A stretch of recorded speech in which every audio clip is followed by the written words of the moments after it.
सबैभन्दा पहिले म बसन्त अधिकारी यहाँ उपस्थित सम्पूर्ण महानुभावहरुमा हृदयदेखि नै स्वागत तथा अभिवादन व्यक्त गर्न चाहन्छु।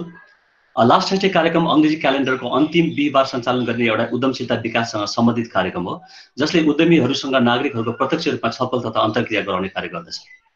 यस कार्यक्रमले उद्यमीहरूको सफलताको कथा माध्यम आम नेपाली जनताहरूमा मेहनत गरेर यही देशमा गरी खान सकिन्छ भन्ने सन्देश प्रवाह गर्ने उद्देश्य राख्दछ। यो हाम्रो 52औं एपिसोड हो। योभन्दा अगाडि हामीले चाहिँ 51वटा एपिसोड गत महिना हामी सकेका छौं। विगत 5 वर्षदेखि हामीले कन्टिन्युअसली यो प्रोग्रामलाई गर्दै आएका छौं। यो कार्यक्रमको समय अवधि 1 घण्टा 15 मिनेटको हुनेछ। पहिलो सत्रमा हाम्रो गेस्ट स्पिकरले हामीलाई हाम्रो भनाइ राख्नुहुनेछ, केही छोटो समय हामीले हाम्रो आफ्नो भनाइ राख्नुहुन्छ। त्यसपछि आयोजकको तर्फबाट हामी केही प्रश्न सोध्नेछौं र त्यसपश्चात हामी तपाईहरुको जिज्ञासा वा कमेन्ट लिनेछौं। कार्यक्रम अवधिभरि आफ्नो अडियो र भिडियोलाई चाहिँ बन्द गरिदिनु हुनको निम्ति यहाँहरु समक्ष अनुरोध गर्दछु हामी। Just a minute.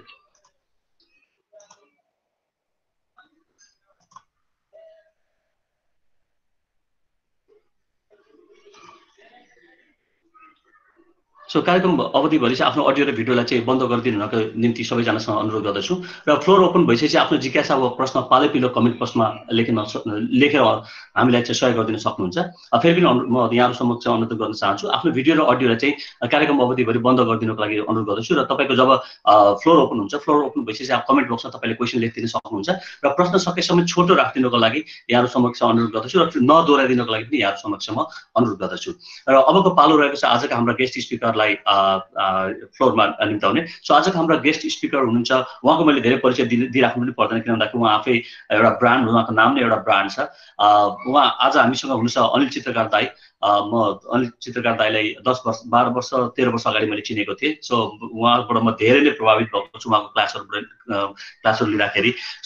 मैले हामीले चाहिँ के सोच्यौं भने दाईलाई ल्याउँदाखेरि हामीले भ्यालु क्रिएट गर्न सक्छौं, अथवा विराटनगरमा हामीले ल्याउन चाहेको पनि थियो दाईलाई, एकैचोटि कल पनि गर्यो, तर दाईको समय व्यस्तताको कारणले दाईले हामीले ल्याउन सकेनौं र आज यो अनलाइनले गर्दाखेरि पनि हामीलाई सहयोग गरिरहेछ दाईसँग यसरी भेट्नलाई।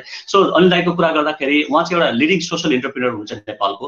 त्यसै गरेर सिद्धार्थ इन्कका प्रेसिडेन्ट पनि हुनुहुन्छ। उहाँ इन्भाइरोमेन्टल क्याम्प फर कन्जर्भेसन अवेरनेसको चाहिँ फाउन्डर पनि हुनुहुन्छ। त्यसै गरेर अशोका फेलो पनि हुनुहुन्छ दाई। अनि उहाँ चाहिँ वर्ल्ड इकोनोमिक फोरम डाभोसले 1993 मा चाहिँ 100 जना ग्लोबल वर्ल्ड लिडर्स छान्दाखेरि चाहिँ ग्लोबल लिडर्स फर टुमरो भनेर चाहिँ उहाँलाई छानिएको थियो। त्यसै गरेर 40 वटा भन्दा बढी देशहरुमा चाहिँ सोशल भेन्चर क्यापिटल मोडललाई चाहिँ उहाँले डिजाइन र एक्सप्यान्ड गर्नको लागि सहयोग गर्नुभएको छ र नेपालभरिको भेन्चर क्यापिटल फन्डलाई चाहिँ इन्भाइरोमेन्टको लागि चाहिँ अथवा इन्भाइरोमेन्टल ग्रुपलाई चाहिँ उहाँले म्यानेज गर्ने काम गर्नुहुन्छ। त्यसै गरेर international union for conservation of nature को उसमा चाहिँ उहाँ चाहिँ हेडको रूपमा चाहिँ सर्भ गरिरहनु भएको छ नेपालमा। र दाईलाई अब हामीले ढिलो नगरिकन कार्यक्रममा अलिकति हामी ढिलो पनि भइसकेका छौँ, ढिलो नगरिकन म दाईलाई गर्न चाहन्छु, फ्लोर हस्तान्तरण गर्न चाहन्छु। दाईले अलिकति आफ्नो ब्याकग्राउन्डको कुरा चाहिँ जुन छ नि, जस्तै दाईको हिजो स्कुलिङहरु कहाँ भयो, हिजो दाईले चाहिँ जस्तै कहाँ जन्मिनु भयो, कहाँ स्कुलिङ भयो, कलेजहरु कहाँ पढ्नु भयो र किन तपाईले यो सेक्टरमा आउनु भयो, अहिले के गर्दै हुन्छ, यो फेरिलाई चाहिँ यसो समेट्ने गरी दाईले आफ्नो छोटो कुरा राख्दिनु आफ्नो बारेमा। हुन्छ। सबभन्दा पहिला सबैलाई नमस्कार र मलाई यसरी बोलाउनु भएकोमा एकदम धन्यवाद। किनभने यो समय र परिस्थितिले पनि जुन आज हामी छलफल गर्छौं नि, मेरो आफ्नो हिसाबले एकदमै सान्दर्भिक र समय सापेक्ष एकदमै राम्रो समयमा चाहिँ यो कार्यक्रम भएको जस्तो लाग्छ। अब मेरो नाम अनिल चित्रकार र जुन पछाडिको नाम छ नि चित्रकार, अब हामी भनौँ न एउटा ट्रेडिसनल पेन्टिङ फ्यामिली अथवा पौवा लेख्ने, जस्तै हाम्रो मसिननाथको रथ देख्नु भएको छ भने त्यसको पाङ्रामा चाहिँ आँखा लेख्ने अथवा विभिन्न नाचहरू गानहरू हुन्छ त्यसमा चाहिँ जुन मुकुण्डहरू बनाउँछन् नि, त्यो सबै चित्रकारहरूले बनाउँछन्।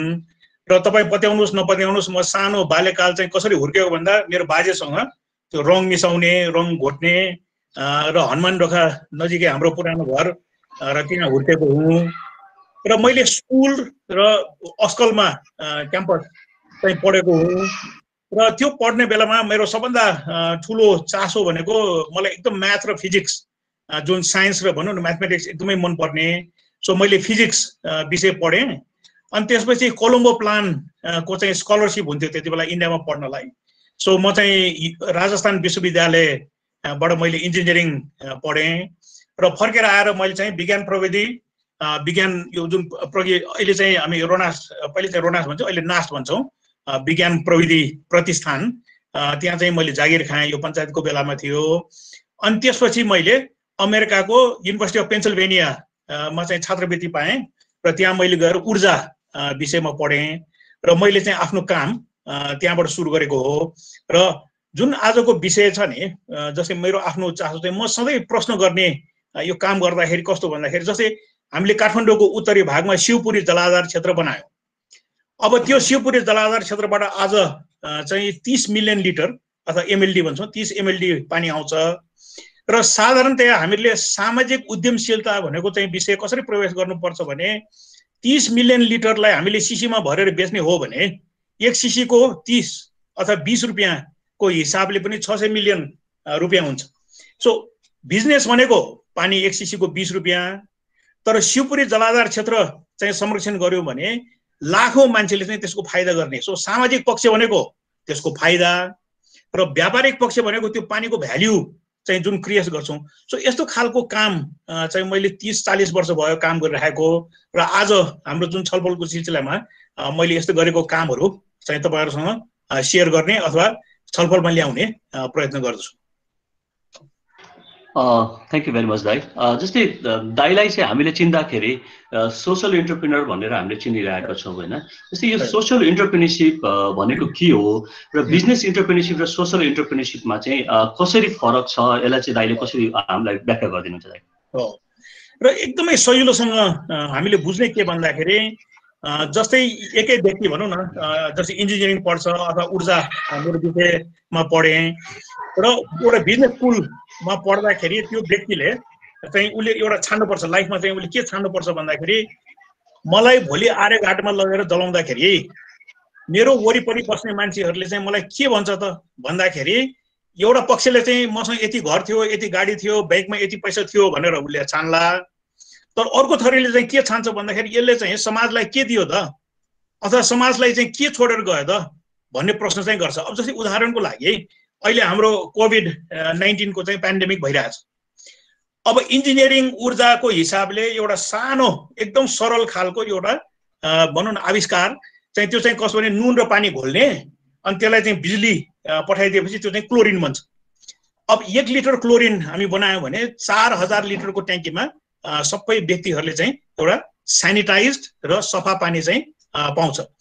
अब एउटा कुरा के विचार गरौँ भने जस्तै भुइँचालो गयो, भुइँचालो गइसकेपछि सबभन्दा ठुलो डर के हुन्छ भने महामारी हुने डर हुन्छ। सो त्यो क्लोरिन यति उत्पादन गर्यौँ कि स्कुलको ट्याङ्की गाउँको ट्याङ्की सबैमा राखेर महामारी त भएन। अब अहिले पनि कोभिड-19 हुँदाखेरि के हुन्छ भने डिसइन्फेक्टेन्टको एकदम जरुरी हुन्छ। अब हाम्रो सोच के हुन्छ भने बाहिरबाट क्लोरिन ल्याउने अनि 2 रुपियाँको सामान चाहिँ 8 रुपियाँमा बेचेर म चाहिँ धनी हुने, एक किसिमको मान्छे हो, त्यसमा पनि कुनै गलत चिज छैन। तर हामी चाहिँ के गर्छौँ भने त्यो क्लोरिन यही उत्पादन गर्छौँ र त्यो क्लोरिनलाई यस्तो किसिमले समाजमा एकदम फरालो जुन डिस्ट्रिब्युसन भन्छौँ त्यो गरेर समाजलाई चाहिँ फाइदा गर्ने। अब त्यो भने मतलब नाफा नचाहिने कुनै एनजिओ अथवा डोनरको पैसाले गर्ने होइन। सो म एउटा सिम्पल एक्जाम्पल के दिन्छु भने त्यो क्लोरिन बनाएपछि हामीले 4 किसिमको सिसीमा राख्छौँ। तपाईँ पानी प्रशोधन गर्नुहोस् 1 लिटरमा 20 रुपियाँ तिर्न तयार हुन्छ। त्यही क्लोरिन तपाईँ हेल्थ पोस्टमा चाहिँ सफा गर्नलाई प्रयोग गर्नुहोस्, मानिसले 2 रुपियाँ मात्र तिर्छ। फलफुल तरकारी धुनलाई तपाईँ प्रयोग गर्नुहोस् 5 रुपियाँ तिर्ला र लुगा सेतो बनाउनलाई त्यही क्लोरिन चाहिँ तपाईँ 1 रुपियाँ तिर्ला। सो यो डिफरेन्शियल प्राइसिङ भन्छौँ नि। सो बिजनेस स्कुलमा पढेर जुन प्राइसिङ हामीले बुझ्छौँ त्यो प्राइसिङ स्ट्रक्चरबाट समाजलाई पर्ने जुन असर अथवा सकारात्मक असर हो त्यो खोज्ने व्यक्तिहरू चाहिँ सामाजिक उद्यमी भयो, किन उसले पनि पढ्ने प्राइसिङ नै हो। तर नाफाको लागि प्राइसिङ गर्नु र समाजलाई फाइदा होस् भनेर प्राइसिङ गर्नु चाहिँ एकदम भिन्न हो। तर त्यसले विषय एउटै भए पनि अल्टिमेटली हामीले हेर्ने के भने समाजमा त्यसलाई चाहिँ कसरी असर पार्यो अथवा समाजलाई चाहिँ सकारात्मक असर चाहिँ उसले कसरी पार्यो भन्ने विषय चाहिँ हाम्रो सामाजिक उद्यमशीलतामा लाग्ने मान्छेहरूको लागि यो विषय हुन्छ।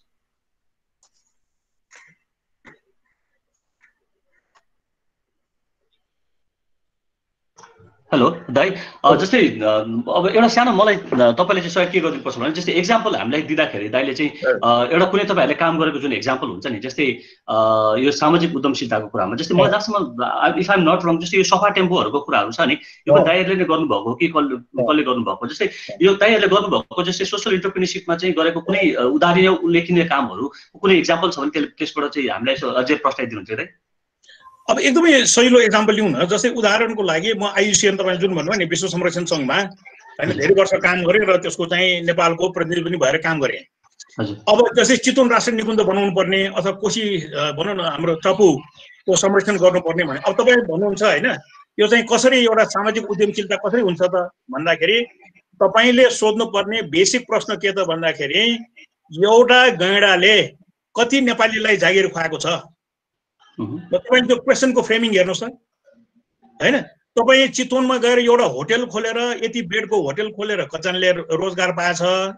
हामीहरूले गैंडा संरक्षण गरेर कति नेपालीले रोजगार पाएको छ भन्दाखेरि दरबार मार्गको ट्राभल एजेन्सी पनि त्यही गैंडा देखाएर काम पाएछ हैन। एउटा पोखराको फेवा तालमा बस्ने ट्राभल एजेन्सी पनि त्यही गैंडा देखाएर। सो खालि एउटा सोचाइ के भन्दाखेरि गैंडाको संरक्षण गर्नु भनेको टुरिज्मको रेभिन्यू नै जेनेरेट गर्ने हो। तर यस्तो किसिमले रेभिन्यू जेनेरेट गर्नु पर्यो कि त्यो गैंडा संरक्षण गर्ने स्रोत हामीले यही जुटाउनु पर्छ भनेर गर्ने हो। अब यस्तो हिसाबले काम गर्दाखेरि अहिले नेपालको चाहिँ झन्डै 23% भूभाग चाहिँ राष्ट्रिय निकुञ्ज छ। सो मनासुलु कसरी बन्यो, अन्नपूर्ण कन्जर्भेसन एरिया कसरी बन्यो, यी सबैमा बिजनेस प्लान नै हो नि, त बिजनेस नै हो। तर व्यक्तिगत फाइदा भनेको मैले त्यहाँ होटल चलाएर मैले यति बेडको नाफा गरेँ भनेर सोच्नु एउटा तह हो। तर अर्को चाहिँ गैंडा संरक्षण गर्यो भने यति नेपालीले चाहिँ रोजगार पाउँछ भनेर सोच्ने चाहिँ अलि भिन्न तह हो। सो काम गर्ने भनेको जस्तै उदाहरण अर्को म दिन्छु, कर्णालीमा गरिबी भनेर धेरै वर्ष हामीले सुन्यौँ। अब गरिबीलाई कसरी सामना गर्ने त भन्दाखेरि यहाँ चाहिँ हैजाजबाट चामल बोकेर वितरण गर्ने। सो एउटा साधारण सोचाइ भयो। अब हामी कसरी सोच्छौँ त भन्दाखेरि यो कर्णाली किन गरिब भयो त भन्दाखेरि अहिलेको जुन पोलिटिकल लाइक कन्टेक्स्टमा पनि काम लाग्ला। 1962 मा चेयरम्यान माउले हिन्दुस्तान इन्भेड गर्यो र त्यो इन्भेड गर्दाखेरि त्यो एरिया चाहिँ सैनिकीकरण भयो। त्योभन्दा अगाडि कर्णालीको अर्थतन्त्र के थियो? एउटा पशुपालन हुन्थ्यो, एउटा कृषि हुन्थ्यो र एउटा व्यापार हुन्थ्यो। तर जब सैनिक बस्न थालेपछि व्यापार खत्म भयो र पशुपालन तलमाथि जानुपर्ने पशुपालन त्यो खत्म भयो भनेपछि बाँकी त कृषि मात्रै भयो। र हिमालको अर्थतन्त्र कृषिले मात्रै चल्दैन, जब त्यसलाई चाहिँ व्यापार र पशुपालनले पनि सपोर्ट गर्छ अनि त्यसपछि त्यो चाहिँ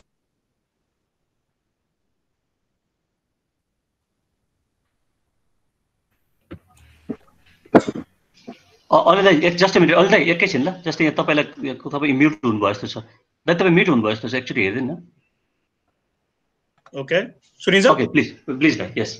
सो यो कैलाश सेक्रेट ल्यान्डस्केप भनेर जुन बनायो नि, अब त्यो सेक्रेट ल्यान्डस्केप गर्दाखेरि चीनको पनि भूभाग पर्छ, हिन्दुस्तानको पनि पर्छ, नेपालको पनि पर्छ। अब त्यसले के गर्छ भन्दाखेरि त्यो एरियालाई डिमिलिटराइज हुन साथै कृषि बाहेक एउटा पशुपालन पनि सुरु भयो र व्यापार पनि सुरु भयो। सो पशुपालन र व्यापार र कृषि तीनैवटा भयो भने कर्णाली धनी हुन सक्ने हैन। तर जब सैनिकीकरणको कारणले गर्दाखेरि कृषि मात्रै हुँदाखेरि चाहिँ ती भनौँ त्यो भेगका व्यक्तिहरू चाहिँ गरिब हुने। अब खालि उद्यमशीलता तपाईँले कसरी बुझ्नुपर्छ भने जस्तै सिमीकोटको एयरपोर्ट, नेपालगञ्जको होटल हैन, जस्तै नेपालगञ्जमा चाहिँ सोल्टीले भनौँ न होटल खोल्यो।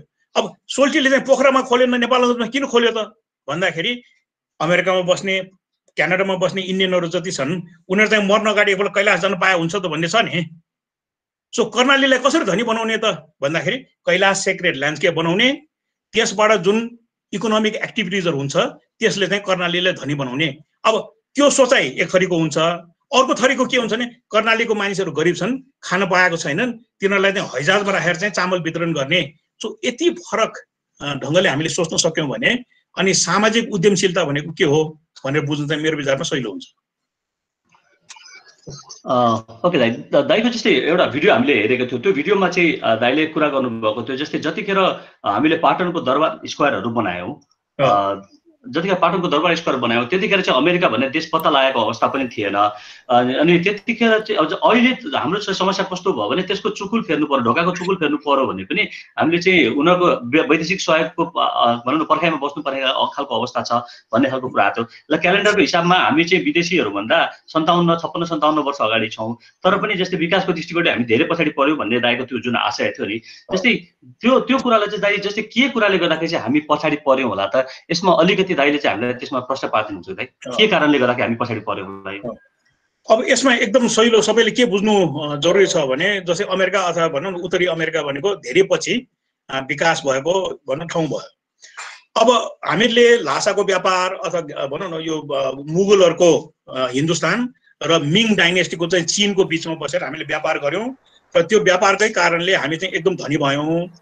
र खालि एउटै इक्जाम्पल हामीले सधैँले के सोच्नुपर्छ भने 1600 र 1700 दुईवटा यो सम्बतहरू, यो इस्वी सम्बत 1600 र 1700, एउटा हामीले इतिहास के बुझ्नुपर्छ भने 1600 शताब्दी किन 1600 किन महत्त्वपूर्ण छ भन्दाखेरि त्यो साल चाहिँ क्वीन एलिजाबेथ प्रथमले चाहिँ इस्ट इन्डिया कम्पनी बनाएको। सो त्यो इस्ट इन्डिया कम्पनीको उद्देश्य के थियो? युरोपबाट आएर हिन्दुस्तान चाहिँ लुट्ने, चाइना लुट्ने, जापान लुट्ने, हैन? सो त्यो लुटको जुन सिस्टम हो, त्यसैले गान्धीले चाहिँ हिन्दुस्तानको स्वतन्त्रताको निगोसिएसन गर्दाखेरि उहाँले धोती लगाएर बकिङहाम प्यालेसमा जाँदाखेरि त्यहाँको पत्रकारहरू अरूले चाहिँ उहाँले रोकेर यस्तो लुगा लगाएर पनि हाम्रो राजा भेट्न जाने हो र भनेर भन्दाखेरि उहाँले के भन्यो भने बेलायतको त्यति बेलाको जुन जीवनशैली छ त्यो धान्नलाई 44 वटा देश चाहिँ उपनिवेश बनाउनु पर्थ्यो। सो उपनिवेशको कारणले गर्दाखेरि यो क्षेत्र चाहिँ गरिब भएको हो, हामी आफै गरिब भएको होइन। सो एउटा यो सम्झनुपर्छ सबैले। अब 1700 किन महत्त्वपूर्ण छ भन्दाखेरि सन् 1700 मा अमेरिकनहरूले के गर्दै थिए त भन्दाखेरि येल विश्वविद्यालय सुरु गरे। 1700 मा येल विश्वविद्यालय, 1700 मा बेलायतीहरूले के गरे? बैंक अफ इङ्ल्यान्ड सुरु गरे। नेपालीहरूले, काठमाडौँको नेवारहरूले के गरे? 1700 मा चाहिँ न्यातपौ जुन 5 तले मन्दिर छ त्यो बनाइरहेको थियो। सो हाम्रो अहम त्यति बेला के थियो भने हामी व्यापारी, हामीसँग पैसा छ, हामी चाहिँ मन्दिर बनाउने भनेर। त्यति बेला हामीले विश्वविद्यालय बनाएको भए, त्यति बेला हामीले बैंक बनाएको भए अहिले हामी विकसित हुन्थ्यौँ। तर त्यति बेला हाम्रो सोच के थियो? खालि मन्दिर बनाउने थियो। तर त्यति बेला अमेरिकाले के गर्यो? विश्वविद्यालय बनायो। बेलायतले के सुरु गर्यो? बैंक सुरु गर्यो। सो यो समयसँग हामी चाहिँ जान्न नसकेको कारणले पछाडि परेको। सो एउटा चाहिँ बाहिरी कारण चाहिँ उपनिवेश, हिन्दुस्तान र चीन चाहिँ उपनिवेश भएको कारणले हामी गरिब भएको, र दोस्रो चाहिँ समयमा विश्वविद्यालय। अब अहिले पनि खोपो हैन क्याम्पस, अब त्यहाँ मेयर साहबहरू धेरै प्रयास गर्नुहुन्छ विश्वविद्यालय खोल्नलाई, अहिलेसम्म चाहिँ अनुमति दिएको छैन भन्छ। सो सन् 2020 मा हामी चाहिँ विश्वविद्यालय खोल्नलाई सङ्घर्ष गर्छौँ। सो 1700 को त कुरै छोडौँ। सो यस्तो कारणहरू धेरै छन्। तर यी सबै कारणले गर्दाखेरि भनौँ न सन् 1947 सम्म चाहिँ नेपाल एउटा इन्ट्रोभर्ट एकदम क्लोज सोसाइटीमा रह्यो। र अबको समय चाहिँ हामीले अलिकति फराकिलो सोचबाट अगाडि बढ्यौँ भने हामीले फेरि पुरानै ठाउँमा चाहिँ हामी सहिलोसँग पुग्न सक्छौँ। थ्याङ्क यू दाइ। सो मैले एउटा दुईवटा क्वेसनहरू दाइलाई राख्छु, त्यस पछाडि चाहिँ म के अरे हाम्रो पार्टिसिपेन्ट्सहरूलाई चाहिँ आजको उसको लागि म फ्लोरलाई ह्यान्डओभर गर्छु उहाँहरूको क्वेरिजहरूको लागि। सो दाइले चाहिँ जस्तै अब विभिन्न जस्तै भनौँ सरकारको जस्तै प्रदेश सरकारदेखि लिएर केन्द्र सरकारहरूसँग पनि विभिन्न नीतिगत विषयहरूमा काम गर्नुहुन्छ होइन। सो नीतिगत विषयहरूमा काम गर्दाखेरि चाहिँ तपाईँले अब नेपालमा कस्तो कस्तो खालको सम्भावनाहरू छ भनेर सल्लाह सुझावहरू पनि दिँदै आउनु भएको छ। अनि जस्तै कस्तो खालको चाहिँ नीति नियमहरू चाहिँ हामीले अवलम्बन गरेको बेला भनौँ न परिस्थितिमा चाहिँ हामी अझै विकसित हुन सक्थ्यौँ अथवा योभन्दा अझै राम्रो ठाउँमा हामी पुग्न सक्थ्यौँ? के खालको चाहिँ जस्तै सम्भावनाहरूलाई चाहिँ यहाँले सुझाव गर्नुहुन्छ अथवा जस्तै नीतिगत तहमा चाहिँ कस्तो खालको सल्लाह सुझाव दिन चाहनुहुन्छ दाइले दिँदाखेरि? अब जस्तै विराटनगरमै बसेर हाम्रो मुख्यमन्त्रीज्यूको अफिसमा प्रदेश 1 को जुन मास्टर प्लानिङ हामी काम सुरु गऱ्यौँ, त्यसमा चाहिँ 2-3 वटा कम्पोनेन्ट होइन। जस्तै एउटा चाहिँ अहिलेको वस्तुस्थिति के छ, त्यसपछि हाम्रो भिजन के हुनुपर्छ र त्यहाँ कसरी पुग्ने भनेर काम चाहिँ गरियो। अब एउटा सिम्पल इक्जाम्पल मुख्यमन्त्रीज्यूलाई र सबैलाई के बुझाउने प्रयास गरेँ भने अब प्रदेश 1 ले काठमाडौँतिर हेर्ने होइन, काठमाडौँतिर कति बजेट आयो अथवा भनौँ न आजको बजेट भाषणमा चाहिँ प्रदेश 1 लाई कति छुट्याइन्छ त्यो हेर्ने होइन कि अब चाहिँ अलिकति पूर्वतिर हेरेर बङ्गालको खाडीतिर हेर्ने। सो बङ्गालको खाडीको वरिपरि जति देशहरू छन् नि त्यसमा चाहिँ भुटान पनि छ, माथि चाइना पनि छ, बर्मा छ, थाइल्यान्ड, बङ्गलादेश छ र इन्डिया छ। सो बङ्गालको खाडीलाई केन्द्र बनाएर प्रदेश 1 ले चाहिँ आफ्नो व्यापार गर्ने हो भने आफ्नो चिया, आफ्नो धान, आफ्नो गहुँ, आफ्नो भनौँ न हरेक किसिमको उत्पादन चाहिँ अब काठमाडौँतिर पठाउने होइन कि बङ्गालको खाडीतिर पठाउने हो भने प्रदेश 1 मात्रै धनी हुने होइन कि प्रदेश 1 ले नेपाललाई पनि धनी बनाउन सक्छ। सो यस्तो खालको सोच हामीमा हुनुपर्छ। नभए बिमस्टेक भने के त भन्दाखेरि बिमस्टेक भनेको काठमाडौँमा चाहिँ 2 दिन ट्राफिक जाम भएको। सो बिमस्टेक भनेको के? ट्राफिक जाम हो होइन नि। बिमस्टेक भने त बङ्गाल खाडीको वरिपरि चाहिँ व्यापार गर्ने एउटा अवसर हो नि। सो त्यो अवसर चाहिँ प्रदेश 1 ले लियो भने हामी धनी हुन सक्छौँ। सो अहिले भर्खरै म जनकपुर यो ठ्याक्कै यो लकडाउन सुरु हुन अगाडि जनकपुरको मेयर साहबसँग काम गर्दै थिएँ। जनकपुरलाई मिथिला सम्पदाको केन्द्रबिन्दु बनाउन सक्यौँ भने सो यो धेरै वर्षदेखि हाम्रो प्रयास के छ भने अयोध्या र जनकपुर जोड्ने, जनकपुरलाई चाहिँ मिथिलाको सम्पदाको चाहिँ केन्द्र बनाउने। सो त्यो एउटा हामीले गर्न सक्यौँ भने मिथिला सम्पदा हेर्ने हैन अहिले तपाईँ बजारमा गएर दुःख हेर्नुहोस् जनक राजाको बारेमा किताब कहाँ पाइन्छ अथवा कसले लेखेको छ भन्दाखेरि पूर्व थाइल्यान्डको राजाले लेखेको किताब मात्रै पाउँछ कारण के त भन्दाखेरि जनकपुरबाट गएको आँप राख्ने ठाउँ कोठा चाहिँ अहिले पनि थाइल्यान्डको राजदरबारमा छ तर नेपालीहरूले अझ पनि मिथिला हेरिटेज भने के हो भनेर बुझ्न सकेका छैन सो त्यो अवसर हो नि अब लुम्बिनी लिउँ न भगवान बुद्धको जन्म चाहिँ 2600 वर्ष अगाडि भयो अब Buddha was born in Nepal भनेर चाहिँ क्लिक गर्ने तर भगवान बुद्ध जन्मेको ठाउँ ज्ञान प्राप्त गर्नुभएको ठाउँ परिनिर्वाण प्राप्त गरेको सो यसलाई हामीले बुद्धिस्ट सर्किट हैन र अझ भनौँ न यो 2600 वर्षमा बुद्धको ज्ञानको सबभन्दा ठुलो लर्निङ सेन्टरहरू तक्षशिला पाकिस्तानमा नालन्दा हिन्दुस्तानमा र सियान चाहिँ चीनमा अब चीन पाकिस्तान र भारतमा चाहिँ लर्निङ सेन्टरहरू हैन र उहाँको जीवनकालसँग रिलेटेड ठाउँहरू चाहिँ नेपाल र भारतमा छन् सो यसलाई हामीले कनेक्ट गर्न सक्यौं भने यो कनेक्सनबाट चाहिँ हामीहरूले पैसा कमाउन सक्छौं एउटा नयाँ अर्थतन्त्र बनाउन सक्छ भनेर लुम्बिनी एयरपोर्ट चाहिँ तयार हुँदैछ अब लुम्बिनी एयरपोर्ट मात्र हैन कि चाइनिजहरुको आफ्नो अनुमान अनुसार रेलवे बनायो भने पनि त्यसले चाहिँ धान्न सक्ने अवस्था छ सो लुम्बिनी एउटा भएको कारणले गर्दाखेरि संसारका सबै मानिसहरु लुम्बिनी आउने भयो र लुम्बिनी मार्फत उ चाहिँ तक्षशिला जाने भयो सियान जाने भयो अरु सो त्यो भेगको जुन अर्थतन्त्र हो त्यो चाहिँ लुम्बिनीको जुन भनौं जन्मस्थल एउटा र त्यसलाई चाहिने पूर्वाधार भनेको एयरपोर्ट सो यो दुईटा चीज हुन साथ त्यो भेगलाई नै हामी धनी बनाउन सक्छौं सो जनकपुरको आफ्नै हैन एसेट छ प्रदेश एकको आफ्नै अवसर छ सो यसरी हामीले अवसरहरू हेर्दै उहाँहरूलाई सहयोग गर्ने र त्यो सहयोग गरेको क्रममा जस्तै अब प्रोडक्टिभिटी कति छ जस्तै बंगलादेशमा उत्पादन हुने चियासँग हामी प्रतिस्पर्धा गर्न सक्छौं सक्दैनौं हाम्रो ऊर्जाको चाहिँ भाग कति छ यातायात चाहिँ कस्तो पूर्वाधार भयो भने हामी चाहिँ त्यो चियालाई बजारमा लग्दाखेरि यति रुपैयाँमा बेच्न सक्छौं सो यस्तो खालको एनालिसिस हामी गर्छौं र अघि भने जस्तो मलाई चाहिँ चिया बेचेर धनी हुनु छैन तर प्रदेश एकको सबै मानिसहरूले त्यसको फाइदा गर्यो भने मलाई चाहिँ एकदम सन्तुष्टि हुने भएकोले हामीले आफूलाई सामाजिक उद्यमी किन उद्यमी त उद्यमी हुने हामी तर व्यक्तिगतको लागि हैन कि यो भेगकै सबैलाई फाइदा होस् भन्ने हिसाबले हो म चाहिँ लुम्बिनीमा गएर 2 रुपैयाँ जग्गा किनेर अब एयरपोर्ट आउँदैछ त्यसबाट म नाफा कमाउने भनेको भए मैले 40 वर्ष अगाडि जग्गा किनिसके सो खाली त्यति मात्रै हामीले फरक चाहिँ सोच्नु पर्छ बाँकी चाहिँ केही फरक छैन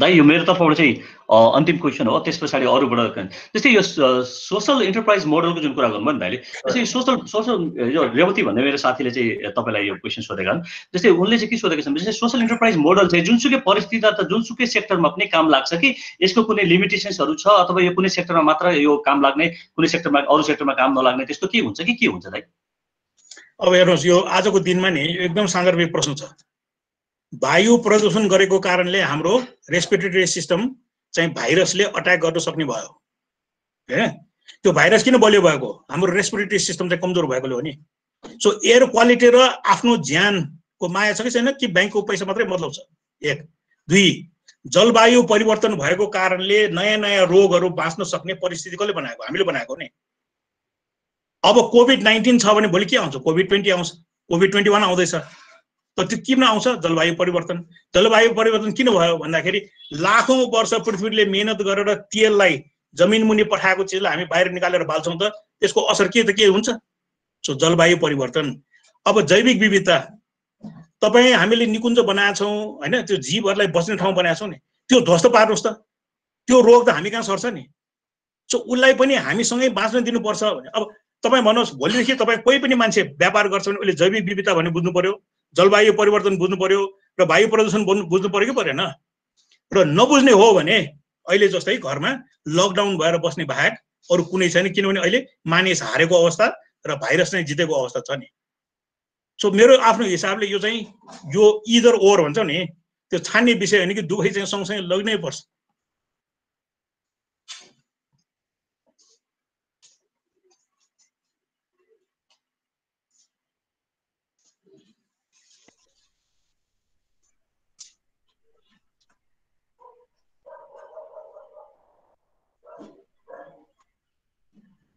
तिम्रो अडियो अफ भयो जस्तो अब बसन्तको अडियो सो यो सोसल एन्टरप्रेन्योरसिपको जुन कुरा चाहिँ नि एग्रिकल्चर सेक्टरमा चाहिँ त्यसलाई चाहिँ कसरी हेर्नुहुन्छ भनेर भन्नुहुन्छ? अब एकदम सहिलोसँग छ नि। हामीले के हेर्नुपर्छ भने जस्तै अब 2-3 चिजहरू हैन, जस्तै उदाहरणको लागि हाम्रो जुन जमिनको साइज छ नि त्यो एकदम सानो छ र त्यसलाई हामी इकोनोमी अफ स्केल भन्छौँ नि। So it is to small to succeed भन्ने जुन भनौँ न बिजनेसको प्रिन्सिपल हुन्छ नि, कुनै कुनै चिज चाहिँ यति सानो हुन्छ कि त्यो सफल हुने चान्सै नहुने हुन्छ।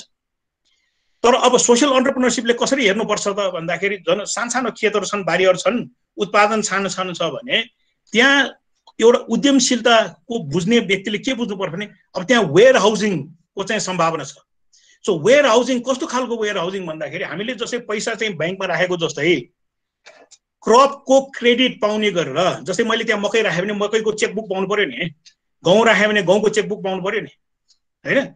सो खालि भनौँ न हामीले जम्मा गर्ने भनेको क्यास मात्रै होइन, अरू चिज पनि जम्मा गर्न सकिन्छ भन्ने एउटा वेयर हाउसिङको कन्सेप्ट। अब त्यो वेयर हाउसिङबाट बजारसम्म चाहिँ हामीले कोल्ड चेन भन्छौँ नि। कोल्ड चेन भनेको कसरी बुझ्नुपर्छ भन्दाखेरि जस्तै भनौँ त्यहाँ उत्पादन भएको चिजको सेल्फ लाइफ अथवा त्यो कुहिन अगाडि अथवा बिग्रिन अगाडि चाहिँ बजारसम्म पुग्नलाई के हुन्छ, सो त्यो सप्लाई चेन भनौँ अथवा कोल्ड चेन भनौँ।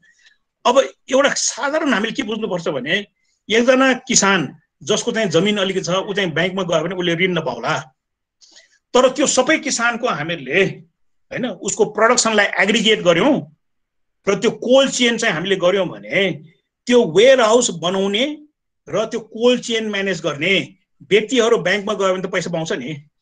सो एकजना किसान ब्याङ्कमा गयो भने पैसा पाउँदैन, तर भाटबाट नि गयो भने त पाउँछ नि हैन।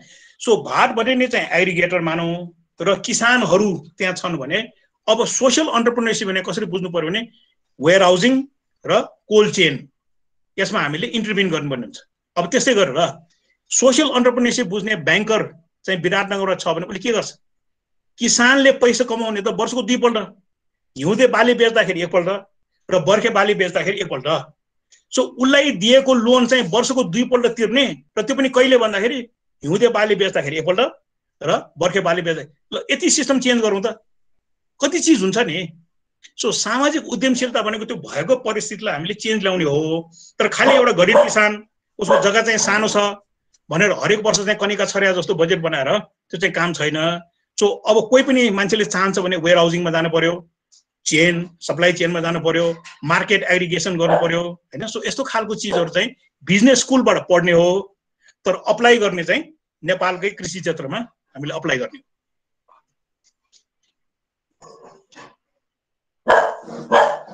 कसो लाग्यो?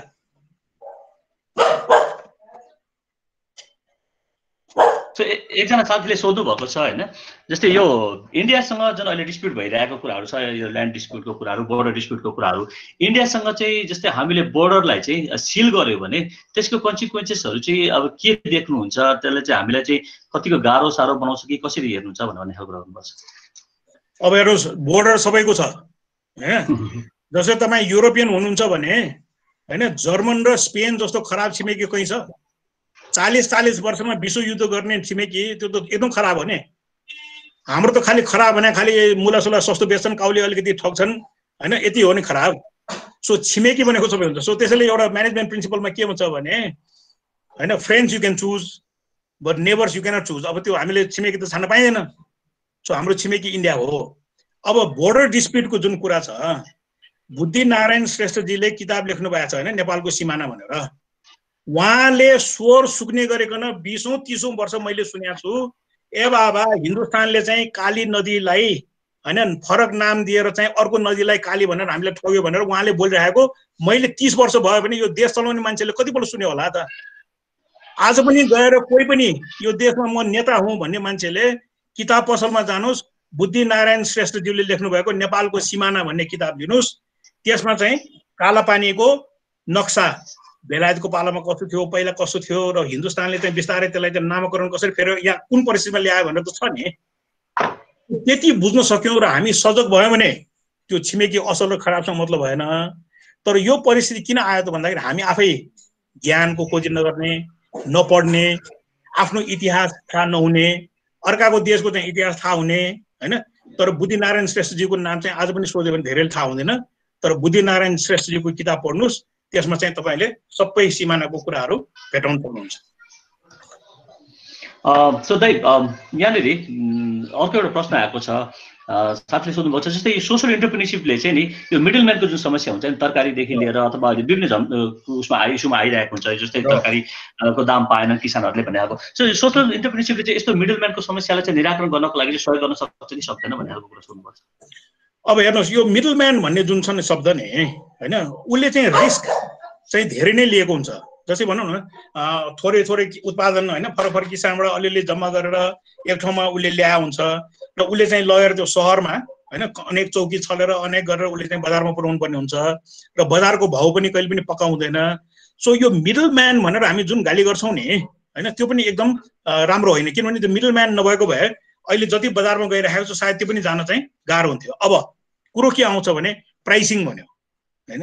अब मोबाइल फोनको जमाना छ होइन, डिजिटल टेक्नोलोजीको जमाना छ भनेपछि त्यो प्राइसिङ जुन स्ट्रक्चर छ त्यसलाई त हामी ट्रान्सप्यारेन्ट बनाउन सक्छौँ नि होइन। ट्रान्सप्यारेन्ट यति बनाउन सक्छौँ भने ए बाबा यो फोन भनेको खालि गफहरूलाई त होइन नि होइन। जस्तै सुन चाँदीको भाउ राखेको जस्तै मूलको भाउ राख्न सकिन्छ नि, तर मूलको भाउ राख्दाखेरि पनि कति किलोमिटर टाढाको मूला त, कुन गुणस्तरको मूला त होइन, कति साइजको गोलबेडा त, कुन जातको चाहिँ आँप त भनेर अलिकति सोफिस्टिकेटेड किसिमले हामी गयौँ भने मिडल म्यानले क्रिएट गरेको प्रब्लम पनि ट्रान्सप्यारेन्सीले काट्न सक्छ। तर मलाई जहाँसम्म लाग्छ अघि भने जस्तो वेयर हाउस अथवा सप्लाई चेन त्यस्तो खालको पूर्वाधार नभएसम्म मिडल म्यानको जुन भूमिका छ त्यो चाहिँ हामीले मान्नुपर्छ, किनभने त्यो मिडल म्यान पनि नभएको भए अहिले जति गइरहेको छ त्यो पनि जाँदैन। तर मिडल म्यानले क्रिएट गरेको प्राइस डिस्टोर्सन होइन, जुन प्रफिटको मार्जिनमा डिस्टोर्सन, यी सबै चाहिँ हल गर्न सकिन्छ। तर त्यो गर्ने तरिका चाहिँ एउटा डिजिटल अथवा भनौँ न एउटा टेलिफोन अथवा अहिले जुन हामीसँग भएको प्रविधि छ नि त्यसलाई प्रयोग गरेर उसको नाफा चाहिँ अथवा बेनिफिट भनौँ न त्यो चाहिँ किसानसँग चाहिँ सेयर गर्ने अवस्था चाहिँ हामीले बनाउनुपर्छ। थ्याङ्क यू दाइ। सो अर्को एउटा प्रश्न आएको छ दाइ, जस्तै यो क्राउड फन्डिङको कुराहरू जुन इक्विटी अथवा एन्जल इन्भेस्टमेन्टको चाहिँ स्कोप चाहिँ कस्तो छ, अथवा जस्तै अथवा सोसल इन्टरप्रेन्योरसिप अथवा इन्टरप्रेन्योरसिपकै सेक्टरको कुरामा गर्दाखेरि अनि जस्तै यसमा चाहिँ पोलिसी हर्डल्सहरू चाहिँ के देख्नुहुन्छ भन्ने खालको कुरा गर्नुहुन्छ? अब यो छ नि हाम्रो कल्चर होइन, अब यो चाहिँ कल्चरल पार्ट हो, पैसा नभएर होइन कि कल्चरको पार्ट के छ भने जस्तै ठुलो व्यापारी जसको चाहिँ पोलिटिकल कनेक्सन छ होइन, उनीहरूले चाहिँ सहिलोसँग एक्सेस पाउने तर अरूले चाहिँ एक्सेस नपाउने भन्ने चाहिँ हाम्रो त्यो विद्यमान छ। सबैले एक्सेप्ट पनि गर्नुपर्छ, किनभने मान्छेको गाडी हेरिन्छ अथवा उसको लुगा हेरिन्छ होइन, अनि त्यो अनुसार चाहिँ उसको लोन चाहिँ प्रोसेस गर्ने हाम्रो सिस्टम छ। अब खालि एउटा चिज नेपालीहरूले नि अनि अनुभवबाट हामीले के सिक्नुपर्छ भन्दाखेरि यतिका वर्ष राजनीतिक द्वन्द्व भयो होइन, सबै मानिसहरू डरले बसे होइन, 4 जनामा 1 जना नेपाली चाहिँ यस्तो देशमा पनि बस्ने हो भने छोडेर गए।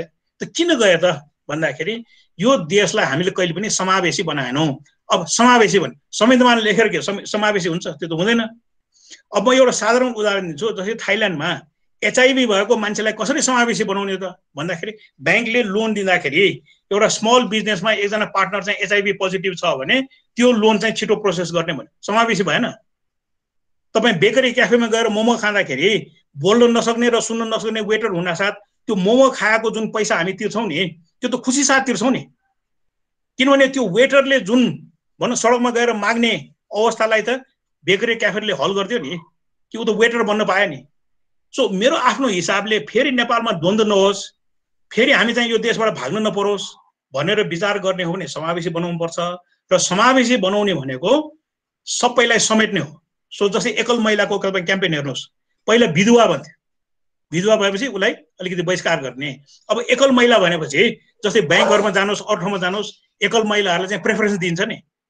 सो यस्तो खालको समावेशी सोच हामीमा भयो भने यी सबै चिज हुन्छ। नभए होइन यो देश चाहिँ 20 जना व्यापारीले चलाउने हो भने फेरि बन्दुक बोक्छन्, फेरि द्वन्द्व हुन्छ र फेरि त्यो जति पैसा छ त्यो चाहिँ गोजीमा राखेर यो देशबाट चाहिँ भाग्नुपर्ने अवस्था फेरि आउँछ। सो पास्टबाट भनौँ न हिस्ट्रीबाट चाहिँ केही पनि नसिक्ने हो भने हामी यस्तै खालको मिस्टेकहरू दोहोऱ्याउँछौँ। तर सिक्ने हो भने लास्ट अन्तिम नेपालीलाई पनि हाम्रो अर्थतन्त्रभित्र कसरी ल्याउने भनेर सबैले सोच्नुपर्छ र त्यो सोच नै सामाजिक उद्यमशीलताको सबभन्दा ठुलो जोड हो। दाइ जस्तै एउटा क्वेसन यहाँनिर आएको छ, जस्तै त्यो क्वेसनले चाहिँ के भन्छ भन्दाखेरि जस्तै मार्केट इकोनोमीमा चाहिँ सोसल जुन इन्टरप्रेन्योरसिपको जुन कुरा छ नि यो चाहिँ कसरी सर्भाइभ गर्छ भन्ने खालको क्वेसन सोध्नु भएको छ। जस्तै is it possible to survive, जस्तै यो मार्केट इकोनोमीमा पनि जस्तै सोसल इन्टरप्रेन्योरसिपलाई चाहिँ सस्टेन गर्ने कुनै त्यस्तो छ गर्न सक्छ भन्नुहुन्छ? अब हेर्नुहोस् यो फेरि कस्तो प्रश्न भन्दाखेरि म एउटा एक्जाम्पल दिन्छु। दक्षिण भारतमा एकजना भनौँ सोसियल एन्टरप्रेन्योरले मलाई रेड लाइट एरियामा घुमाउनु लग्यो है। त्यो रेड लाइट एरियामा चाहिँ के सिस्टम रहेछ भने कोही पनि ग्राहकले कन्डोम प्रयोग गर्यो भने प्राइस कम र कन्डोम प्रयोग गरेन भने प्राइस चाहिँ बढी दिनु पर्दो रहेछ त्यो ब्रसलमा है। सो त्यो ब्रसलको सिस्टम के रहेछ भने कन्डोम युज नगर्ने बढी तिर्नु पर्ने, कन्डोम युज गर्ने कम तिर्ने भने। अब मार्केट इकोनोमी भनेको त्यो हो हैन। सो डिफरेन्शियल प्राइस भनेको त्यो हो। अब जस्तै एउटा उदाहरणको लागि अरविन्द भन्ने चाहिँ आँखा अस्पताल छ। एउटा ढोकाबाट जानुहोस् एयर कन्डिसन सोफा छ, त्यहाँ चाहिँ उसले बढी तिरेर पस्छ। अर्को ढोका छ काठको बेन्च, त्यहाँबाट जान्छ उसले चाहिँ पैसा तिर्नु पर्दैन। खालि मान्छेले के थाहा छ भने म सोफा भएको एयर कन्डिसन ढोकाबाट गयो भने मैले तिरेको पैसाले पैसा तिर्न नसक्ने मान्छेको पनि आँखा चाहिँ बन्दो रहेछ। मार्केट इकोनोमी हैन। सो मार्केट फोर्स भनेको एउटा एकदमै शक्तिशाली इन्भिजिबल फोर्स हो। त्यो मार्केट फोर्सलाई चाहिँ हामीले युज गर्नै पर्छ। तर त्यो इन्भिजिबल मार्केट फोर्सलाई कन्टेन गर्ने अथवा त्यसलाई व्यवस्थित गर्ने भनेको सुशासन हो, गभर्नेन्स। त्यसैले गभर्नेन्स भनेको एकदमै भिजिबल हुनुपर्छ हैन। तर मार्केट फोर्स चाहिँ जहाँ पनि हुन्छ र त्यो चाहिँ कसैले पनि नकार्न सक्दैन। सो एकदमै नराम्रो इक्जाम्पल हामी दिने हो भने जस्तै बजारले कोक माग्यो भने बजारले कोक सप्लाई गर्छ, बजारले प्रोस्टिट्युट माग्यो भने उसले प्रोस्टिट्युट सप्लाई गर्छ। त्यो त मार्केटको फोर्स हो नि। तर त्यसलाई गभर्न कसरी गर्ने हैन।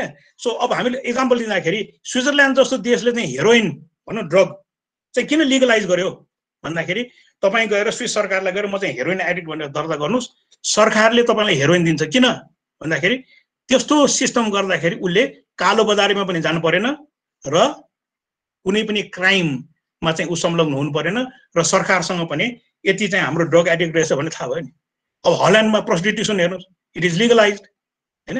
सो मार्केटले सर्टेन चिजहरू ड्राइभ गर्छ, तर त्यसलाई गभर्न गर्न सक्ने क्षमता चाहिँ हामीमा हुनुपर्छ। सो अगेन गभर्नेन्स र मार्केट भनेको दुईटै चिज हो। एउटाले नकारे तपाईँ भनौँ न जस्तो सुकै तपाईँ ब्यान गर्नुहोस्, जस्तो सुकै तपाईँ ल ल्याउनुहोस्, मार्केटले डिमान्ड गर्यो भने कुनै तरिकाले आउँछ नै हैन। सो एउटा एक्जाम्पल म दिन्छु। नेपालमा हामीले धेरै वर्ष अगाडिदेखि बायोग्यास बनायौँ है। त्यो बायोग्यास बनाउँदाखेरि मानिसको दिशा पिसाब अथवा बाथरुम चाहिँ जोइन गर्न एकदम गाह्रो, किनभने कल्चरली कहाँ त्यो मानिसको दिशा पिसाबले पनि खाना पकाउने हो र भनेर मान्छेले गरेन। जब हिन्दुस्तानले नाकाबन्दी गर्यो नि, नाकाबन्दी गरेपछि के भयो, ग्यासको भाउ त एकदम बढ्यो, एलपिजीको भाउ। अब त्यो एलपिजीको भाउ बढेपछि के गर्यो, सबैले दिशा पिसाब जोड्न थाल्यो। सो मार्केट भनेको त अचम्म चिज हो नि। सो अहिले कति गाउँहरू चाहिँ दिशा के अरे मुक्त गाउँ भनेर घोषणा गरेको छ नि। सो त्यसको लागि धन्यवाद कसलाई दिनुपर्छ, हिन्दुस्तानको नाकाबन्दीलाई दिनुपर्छ। त्यो मार्केट फोर्स हो। ओके दाइ, सो थ्याङ्क यू दाइ। जस्तै थुप्रै क्वेसन्सहरू आएको छ दाइ, मैले सबै क्वेसन्सहरू त आज हामी डिल गर्न सक्छौँ कि सक्दैन भने दुईजनाले सोध्नु भएको छ। अब यो लकडाउन भएसम्म जति गरे पनि भयो नि। दुईजनाले सोध्नु भएको छ होइन। सो स्टार्टअप जस्तै एकदम सर्ट रनमा कुरा गर्दाखेरि जस्तै स्टार्टअप कसरी, जस्तै सोसल एन्टरप्रेन्योरसिपको जुन स्टार्टअप चाहिँ कसरी गर्ने होइन, अथवा कसरी हामी चाहिँ सोसल एन्टरप्रेन्योर बन्न सक्छौँ, त्यसमा चाहिँ अलिकति दाइले प्रकाश पारिदिनु भनेर। अब सबभन्दा पहिलो सिद्धान्त हैन, सिद्धान्त चाहिँ मेरो आफ्नो हिसाबले अल्टिमेटली है, अल्टिमेटली सबै बिजनेसहरू चाहिँ सोसल एन्टरप्राइजै हुनैपर्छ। So there is no other way हैन, किनभने त्यो अल्टिमेटली सोसल बिजनेस हुनैपर्छ। जस्तै यही द्वारका होटलमा केही महिना अगाडि कोको कोलाको सिइओसँग म डिनर लिएँ है। कोको कोला भनेको एटलान्टामा जसको हेडक्वार्टर छ, वर्ल्ड हेडक्वार्टरको सिइओ सँग चाहिँ द्वारका होटलमा मिटिङ हुँदाखेरि डिनरमा उसले मलाई के भन्यो भने कोको कोला जस्तो बिजनेसलाई सबभन्दा ठुलो थ्रेट चाहिँ के हुनसक्छ भनेर सोद्धाखेरि मैले जवाफ के दिएँ भने मान्छेले दुःख पाउँदाखेरि पनि कोक खाँदो रहेछ हैन, सुख हुँदाखेरि पनि कोक खाँदो रहेछ, गरिबले पनि कोक खाँदो रहेछ, धनीले पनि कोक खान्छ, त्यसमा के फरक परेन। तर कोकको बिजनेस कुन दिन सिद्धिन्छ त भन्दाखेरि जब मानिसहरूले चाहिँ मेरो इनार सुक्यो र यो इनार सुक्नुको पछाडि चाहिँ कोको कोलै हो बदमास भनेर जुन दिन भन्छ त्यसपछि कोक सिद्धिन्छ। र दोस्रो चाहिँ हरेकपल्ट हामीले फोहोरको डुङ्ग्रोको फोटो खिच्छौँ नि, त्यो फोहोरको डुङ्ग्रोको फोटो खिच्दाखेरि त्यहाँ चाहिँ कोक, फ्यान्टा, स्प्राइट देखिन्छ र कतिवटा तस्बिर चाहिँ अपलोड भएपछि चाहिँ तिम्रो प्रडक्ट चाहिँ मान्छेले किन्नु छोड्छ। अब तपाईँ भन्नुहोस् त कोक जस्तो कम्पनीले पनि वाटर कन्जर्भेसनमा लाग्ने कि नलाग्ने, कोक जस्तो मान्छेले पनि पेट बोतल चाहिँ रिकभर गर्ने कि नगर्ने। सो त्यो सिइओले आज नेपालमा कबाडहरूको जमात मिलाएर हरेक पेट बोतल चाहिँ जम्मा गर्ने र त्यसलाई रिसाइकल गर्ने भनेर काम सुरु गरेको छ र वाटर हार्भेस्टिङ र पेट बोतल चाहिँ म्यानेजमेन्ट। सो मैले खालि भन्नु खोजेको के भने कोक बेच्नुहोस् जेसुकै बेच्नुहोस् पानी र पोहोर तपाईँको बिजनेस प्लानमा चाहिँ इन्भल्भ छैन भने ती दुईवटा चिजले चाहिँ कोक जस्तोलाई पनि खतम पार्छ। सो खालि हामीले बुझ्नुपर्ने के छ भने त्यो सोसियल एस्पेक्टलाई हामीले बिजनेसभित्र जति छिटो इन्टिग्रेट गर्यो त्यति दिगो हुन्छ तपाईँको बिजनेस। दुईटा कुरा अलिकति जस्तै कन्ट्राडिक्सनको कुराहरू आइरहेको छ नेपालमा पनि एकदमै सुनिरहनु छ है। दुईटा कुरा जस्तै एउटा चाहिँ एमसीसी को कुरा आइरहेको छ दाइ, अनि अर्को चाहिँ एउटा गाँजाको कुरा आइरहेको छ। गाँजाको कुरा पछि कुरा गरौँला। एमसीसीलाई चाहिँ दाइले कसरी हेरिरहनुपर्छ? यो साँच्चै नै नेपालको ऐद गर्ने किसिमको छ कि यसले हामीलाई चाहिँ जस्तो अमेरिकन जुन इन्ट्रेस्टको कुरा आइरहेको छ यसले हामीले अर्को हङकङ बनाउने हो कि भन्ने खालको कुरामा चाहिँ दाइको के छ बुझाइ? मलाई त्यसमा चाहिँ के भनिदिनु न, दाइले कसरी बुझ्नुभयो? अब योभन्दा पहिलाको जुन एडमिनिस्ट्रेसन अमेरिकामा थियो नि, सो उनीहरूले स्टेट डिपार्टमेन्ट मार्फत एउटा फन्ड क्रिएट गर्यो, त्यो मिलेनियम च्यालेन्ज कोर्पोरेसन भन्ने फन्ड हो। अब नेपालको लागि उनीहरूले एसेस गर्दाखेरि नेपाल सरकारले हाम्रो प्रायोरिटी के त भन्दाखेरि जलविद्युतमा धेरै लगानी गर्न थाल्यो, तर त्यो बिजुली चाहिँ इभ्याकुएट गर्ने होइन हामीसँग प्रसारण लाइन त छैन। र अर्को चाहिँ हाम्रो रोड नेटवर्क चाहिँ नेपालमा भनौँ न पाहाडको देश भएकोले रोडको नेटवर्क भनेर यो दुइटालाई प्रायोरिटी बनाएर हामीले रिक्वेस्ट गर्यौँ। अब नेपालले रिक्वेस्ट गरेपछि त्यो चाहिँ प्रोसेस ड्यु डिलिजेन्स भएर $700 मिलियन त्यति बेला चाहिँ अप्रुभ भयो।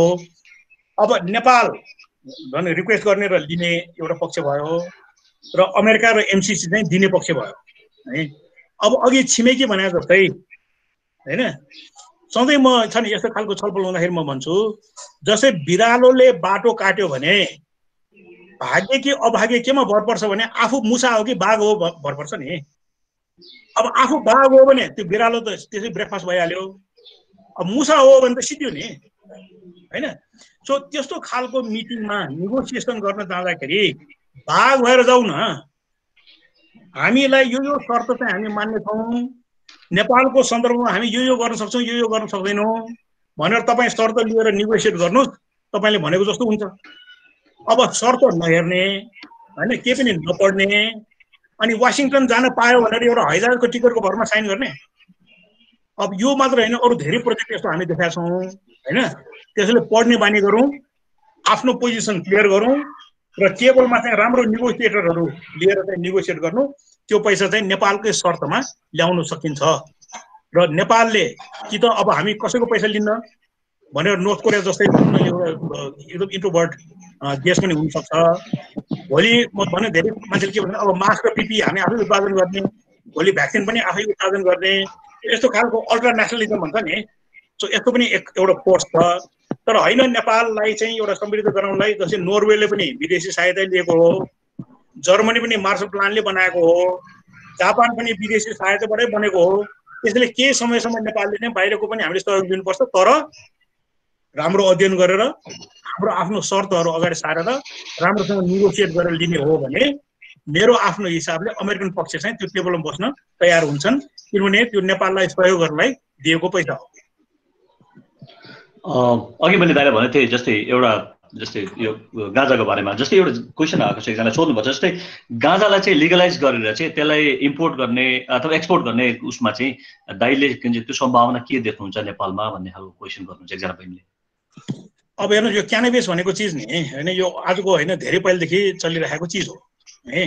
किनभने नेपालीहरूले पनि गाउँघरमा जहाँ पनि बुझाएको छ यो चाहिँ एउटा राम्रो पेन किलर पनि हो र एस्पिरिन अथवा अरू जस्तो यो भनौँ साइड इफेक्ट नभएको पनि चिज हो। र यतिसम्म कि जङ्गबहादुरले क्विन भिक्टोरियालाई कसरी खुसी बनायो भन्ने एउटा कथा के छ भने क्विन भिक्टोरियाको चाहिँ मेन्सुरल पेन हुने, अनि त्यो मेन्सुरल पेनको लागि चाहिँ नेपालबाट चाहिँ उसले गाँजाको तेल चाहिँ त्यति बेला पनि बेलायत पठाउँथ्यो भन्ने कथा छ। अब यो छ नि गाँजा भनेको त्यसको आफ्नो क्वालिटी छ। अब एक्सपोर्ट गरेर धनी हुने भन्ने जुन कुरो छ नि, अब कहाँ एक्सपोर्ट गर्ने, त्यो बजारको फेरि भाउ कति छ के छ त्यसको लिगल सिस्टम के छ भन्ने थाहा हुनु पर्यो। जस्तै उदाहरणको लागि जस्तै म टी सर्ट बनाएर चाहिँ एक्सपोर्ट गर्छु भने होइन, अब अमेरिकामा टी सर्ट एक्सपोर्ट गर्ने हो भने अमेरिकामा पठाउने टी सर्ट चाहिँ अमोनिया भएको डाईले छाप्नु हुँदैन भनेर थाहा हुनु पर्यो नि। अमोनिया भएको डाईले टी सर्ट छाप्यो भने त्यो चाहिँ भङ्सारको सबै जलाइदिन्छ। सो कुन देशमा गाँजा चाहिँ इम्पोर्ट गर्न उनीहरू चाहन्छन् त्यो बुझ्नु पर्यो र त्यो अनुसार हामीले गर्नुपर्ने। अब त्यसमा खालि एउटै के बुझ्नुपर्छ भने जस्तै यो धेरै छलफल हुन्छ, कुनै ठाउँमा बाटो बनाउँदाखेरि चोर हिँड्छ त्यसैले बाटो नबनाऊ भन्ने तर्क दिने नेपाली बुद्धिजीवी धेरै छन्। म सधैँ के भन्छु भने ए बाबा चोर समाउने त पुलिस छ नि, तपाईँको काम त बाटो बनाउने हो नि। त्यसको लागि पनि हामीले संरचना कसरी विचार गर्नुपर्छ भने कसैले बदमासी गर्छ भने बदमास समाउने अर्कै हुनु पर्यो, जसले त्यसलाई खेती गर्छ ऊ आफ्नो खेती राम्रो गर्नु पर्यो, जसले प्रशोधन गर्छ उसले राम्रोसँग प्रशोधन गर्नु पर्यो, जसले एक्सपोर्ट गर्छ उसले एक्सपोर्ट गर्नु पर्यो। त्यो भ्याल्यु चेन चाहिँ हुनुपर्छ। त्यसमा रेगुलेटरको पनि भूमिका छ र बदमासी गर्ने समाउने पनि भूमिका छ। तर कुनै पनि कमोडिटी चिया होस्, कफी होस्, गाँजा होस्, त्यसलाई एक्सपोर्ट गर्ने नगर्ने भन्ने त्यो विषय होइन।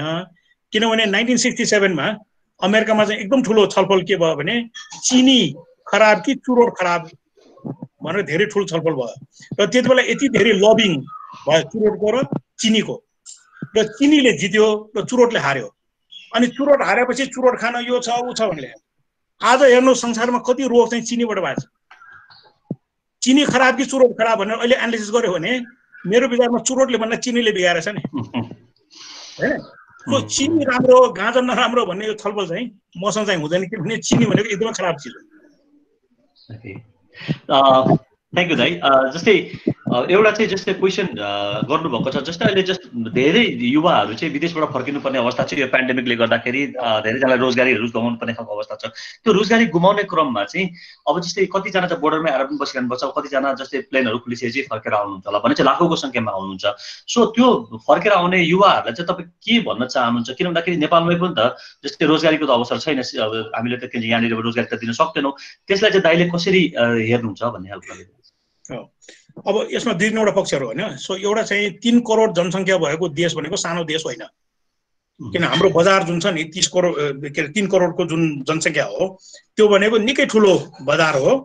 र न्युजिल्यान्डसँग कम्पेयर गर्ने हो, नर्वेसँग कम्पेयर गर्ने हो, इभन क्यानाडा र अस्ट्रेलियासँग हामीले चाहिँ जाँच्ने हो भने नेपाल चाहिँ उनीहरूभन्दा धेरै ठुलो देश हो। सो यो धेरै ठुलो बजार हो, त्यसैले त्यसलाई चाहिँ नेपालले सानो देश सानो बजार भनेर सोच्ने चाहिँ हाम्रो दिमागबाट निकालौँ।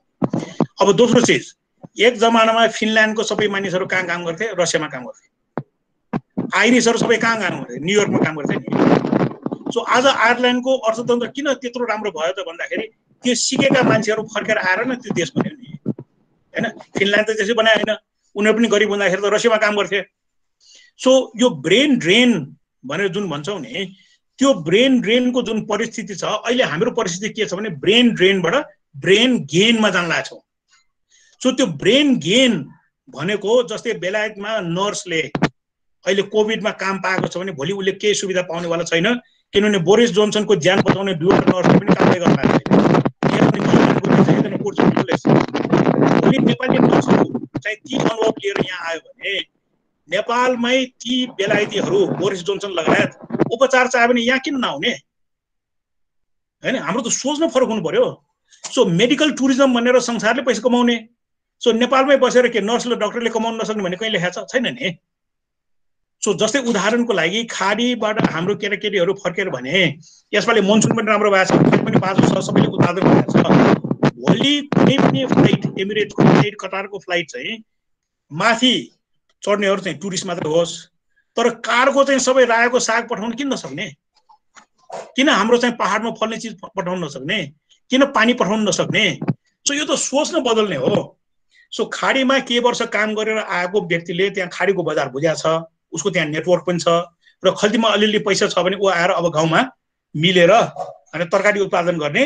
र हल्यान्डले चाहिँ बिहान 4 बजे युरोपभरि फुल पठाएको जस्तै नेपाल पनि बिहान 4 बजे चाहिँ यो क्षेत्रभरि किन रायोको साग नपठाउने? सो यो त सोचको नै कुरा हो। तर आयरल्यान्ड पनि त्यसरी बनेको, कोरिया पनि त्यसरी बनेको हो, फिनल्यान्ड पनि त्यसरी बनेको हो। र भोलि ती व्यक्तिहरू नेपालमा आयो भने हामी नेपाल पनि किन त्यस्तो हुन नसक्ने भन्ने कुनै प्रश्न छैन, किनभने यो इतिहासले धेरै ठाउँमा देखाइसकेको छ। अब आयरल्यान्ड ल्याउन यति गरिब भयो कि सबैजना छोडेर अमेरिका गए नि। आखिर त्यही अनुभव उनीहरूले लिएर आयरल्यान्डले धनी बनायो नि। सो भनेपछि नेपाल पनि भोलि धनी हुने एउटा सम्भावना अथवा एउटा भेरिएबल चाहिँ फर्केर आउने हाम्रो साथीहरू हुनसक्छ। थ्याङ्क यू भेरी मच दाइ।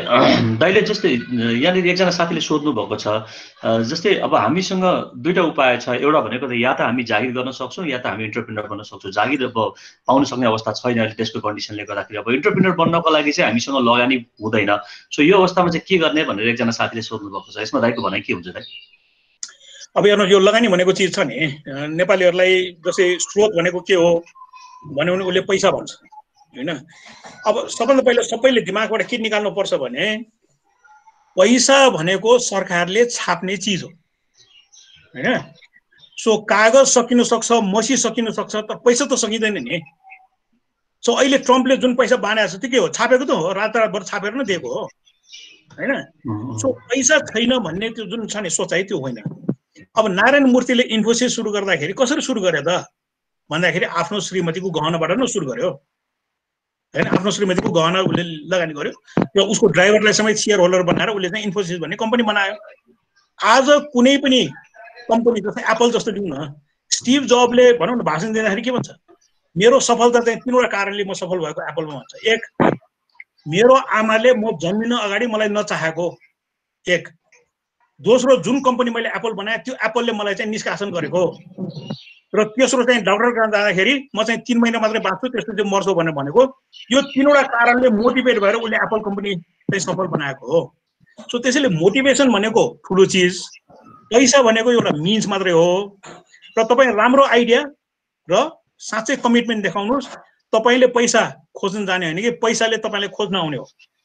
र म अहिले ग्यारेन्टी गर्न सक्छु अहिले नेपालमा ब्याङ्कमा हैन यो टक्यामुनि यति धेरै पैसा छ, त्यो पैसाले चाहिँ कहीँ राम्रो छ भने लगानी गर्छु भने खोजिराख्ने मान्छेहरू धेरै छन्।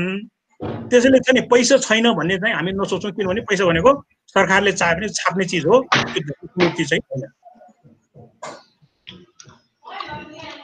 हेलो दाइ, सो एकजना साथीले सोध्नु भएको छ जस्तै गभर्नमेन्टको चाहिँ नि जस्तै यो किसानहरूलाई चाहिँ सहयोग गर्नको लागि जो एग्रिकल्चर प्रडक्टलाई चाहिँ जस्तै मार्केटको रिचसम्म पुर्याउनको लागि चाहिँ कस्तो खालको इन्टरभेन्सन चाहिँ जरुरी छ हैन। अनि जस्तै इन्टरमिडिएटरीजहरू हुन्छ नि, सो तिनीहरूले चाहिँ कसरी चाहिँ यो स्मल स्केल उनीहरूको रोल के हुन्छ? जस्तै स्मल स्केल फार्मर्सहरूलाई चाहिँ अपलिफ्ट गर्नको लागि चाहिँ कस्तो खालको रोल हुन्छ भनेर सोध्नु भएको छ।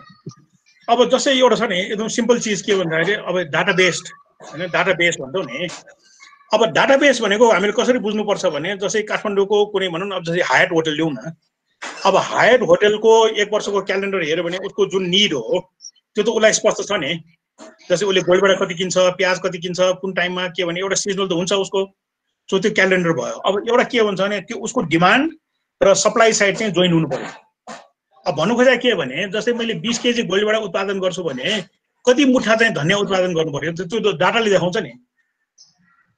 अब त्यो किन्ने मान्छेले चाहिँ गोलबाट र धनियाँ मागेछ, अनि मैले चाहिँ होइन यसपालि त मैले प्याज मात्रै फलाएको छु भनेर भन्नु पाइन्छ?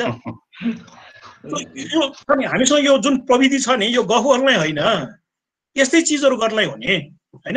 र त्यो दुईटा साइड मिलेपछि बिचमा मैले भने एउटा चाहिँ वेयर हाउसिङ, त्यसलाई एग्रिगेट गर्ने हैन। जस्तो तपाईँ कफीमा हेर्नुहोस्, मान्छेहरू आउँछन् अनि तपाईँसँग कति कफी छ भने उसले चाहिँ यति केजी छ भन्छ। अनि किन्ने मान्छेले के भन्छ? केजीमा होइन मलाई टनमा भन्नु न, अनि टनमा चाहिँ भन्नै सक्दैन। सो एग्रिगेट गर्ने भने त्यो किलोग्राममा बेच्न सकिँदैन, टनमा बेच्नु पर्यो नि हैन। सो एग्रिगेसन। र तेस्रो पार्ट भनेको त्यो एग्रिगेट गरेको ठाउँबाट मार्केटसम्म एउटा सप्लाई चेन। अब तरकारीको केसमा अरू केसमा चाहिँ कोल्ड चेन भन्छौँ नि, चिसो रेफ्रिजरेटेड ट्रकहरूको जरुरत हुन्छ। सो 3वटा पक्ष, सप्लाई र डिमान्डलाई मिट गराउने ताकि त्यो डेटा चाहिँ सिङ्क्रोनाइज हुनु पर्यो, त्यो सप्लाई साइडलाई एग्रिगेट गर्ने र कोल्ड चेन मार्फत चाहिँ डिमान्ड साइडसँग जोड्ने। सो यति पूर्वाधारमा हाम्रो लगानी भयो भने कृषक पनि मूर्ख होइन, किन्ने मान्छे पनि मूर्ख होइन, यो सबै सिस्टम चाहिँ बन्छ। तर अघि भनेको छ एउटा डिजिटल प्लेटफर्मले यसलाई चाहिँ होल ट्रान्जेक्सन चाहिँ ट्रान्सप्यारेन्ट भयो भने मिडल म्यान नचाहिने पनि होइन, मिडल म्यान पनि चाहिन्छ। तर जुन यो ठगी भन्ने जुन छ नि फ्रड, त्यो चाहिँ घट्छ र सबैलाई चाहिँ फाइदा हुन्छ।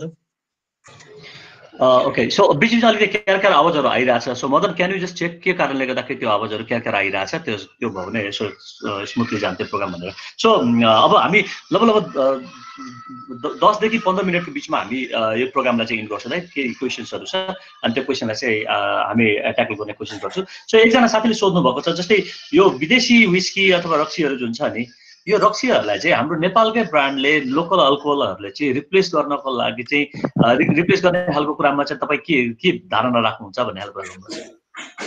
अब हामी काठमाडौँको नेवारहरू हामी आफै रक्सी बनाउँछौँ होइन, आफै जाँड बनाउँछौँ।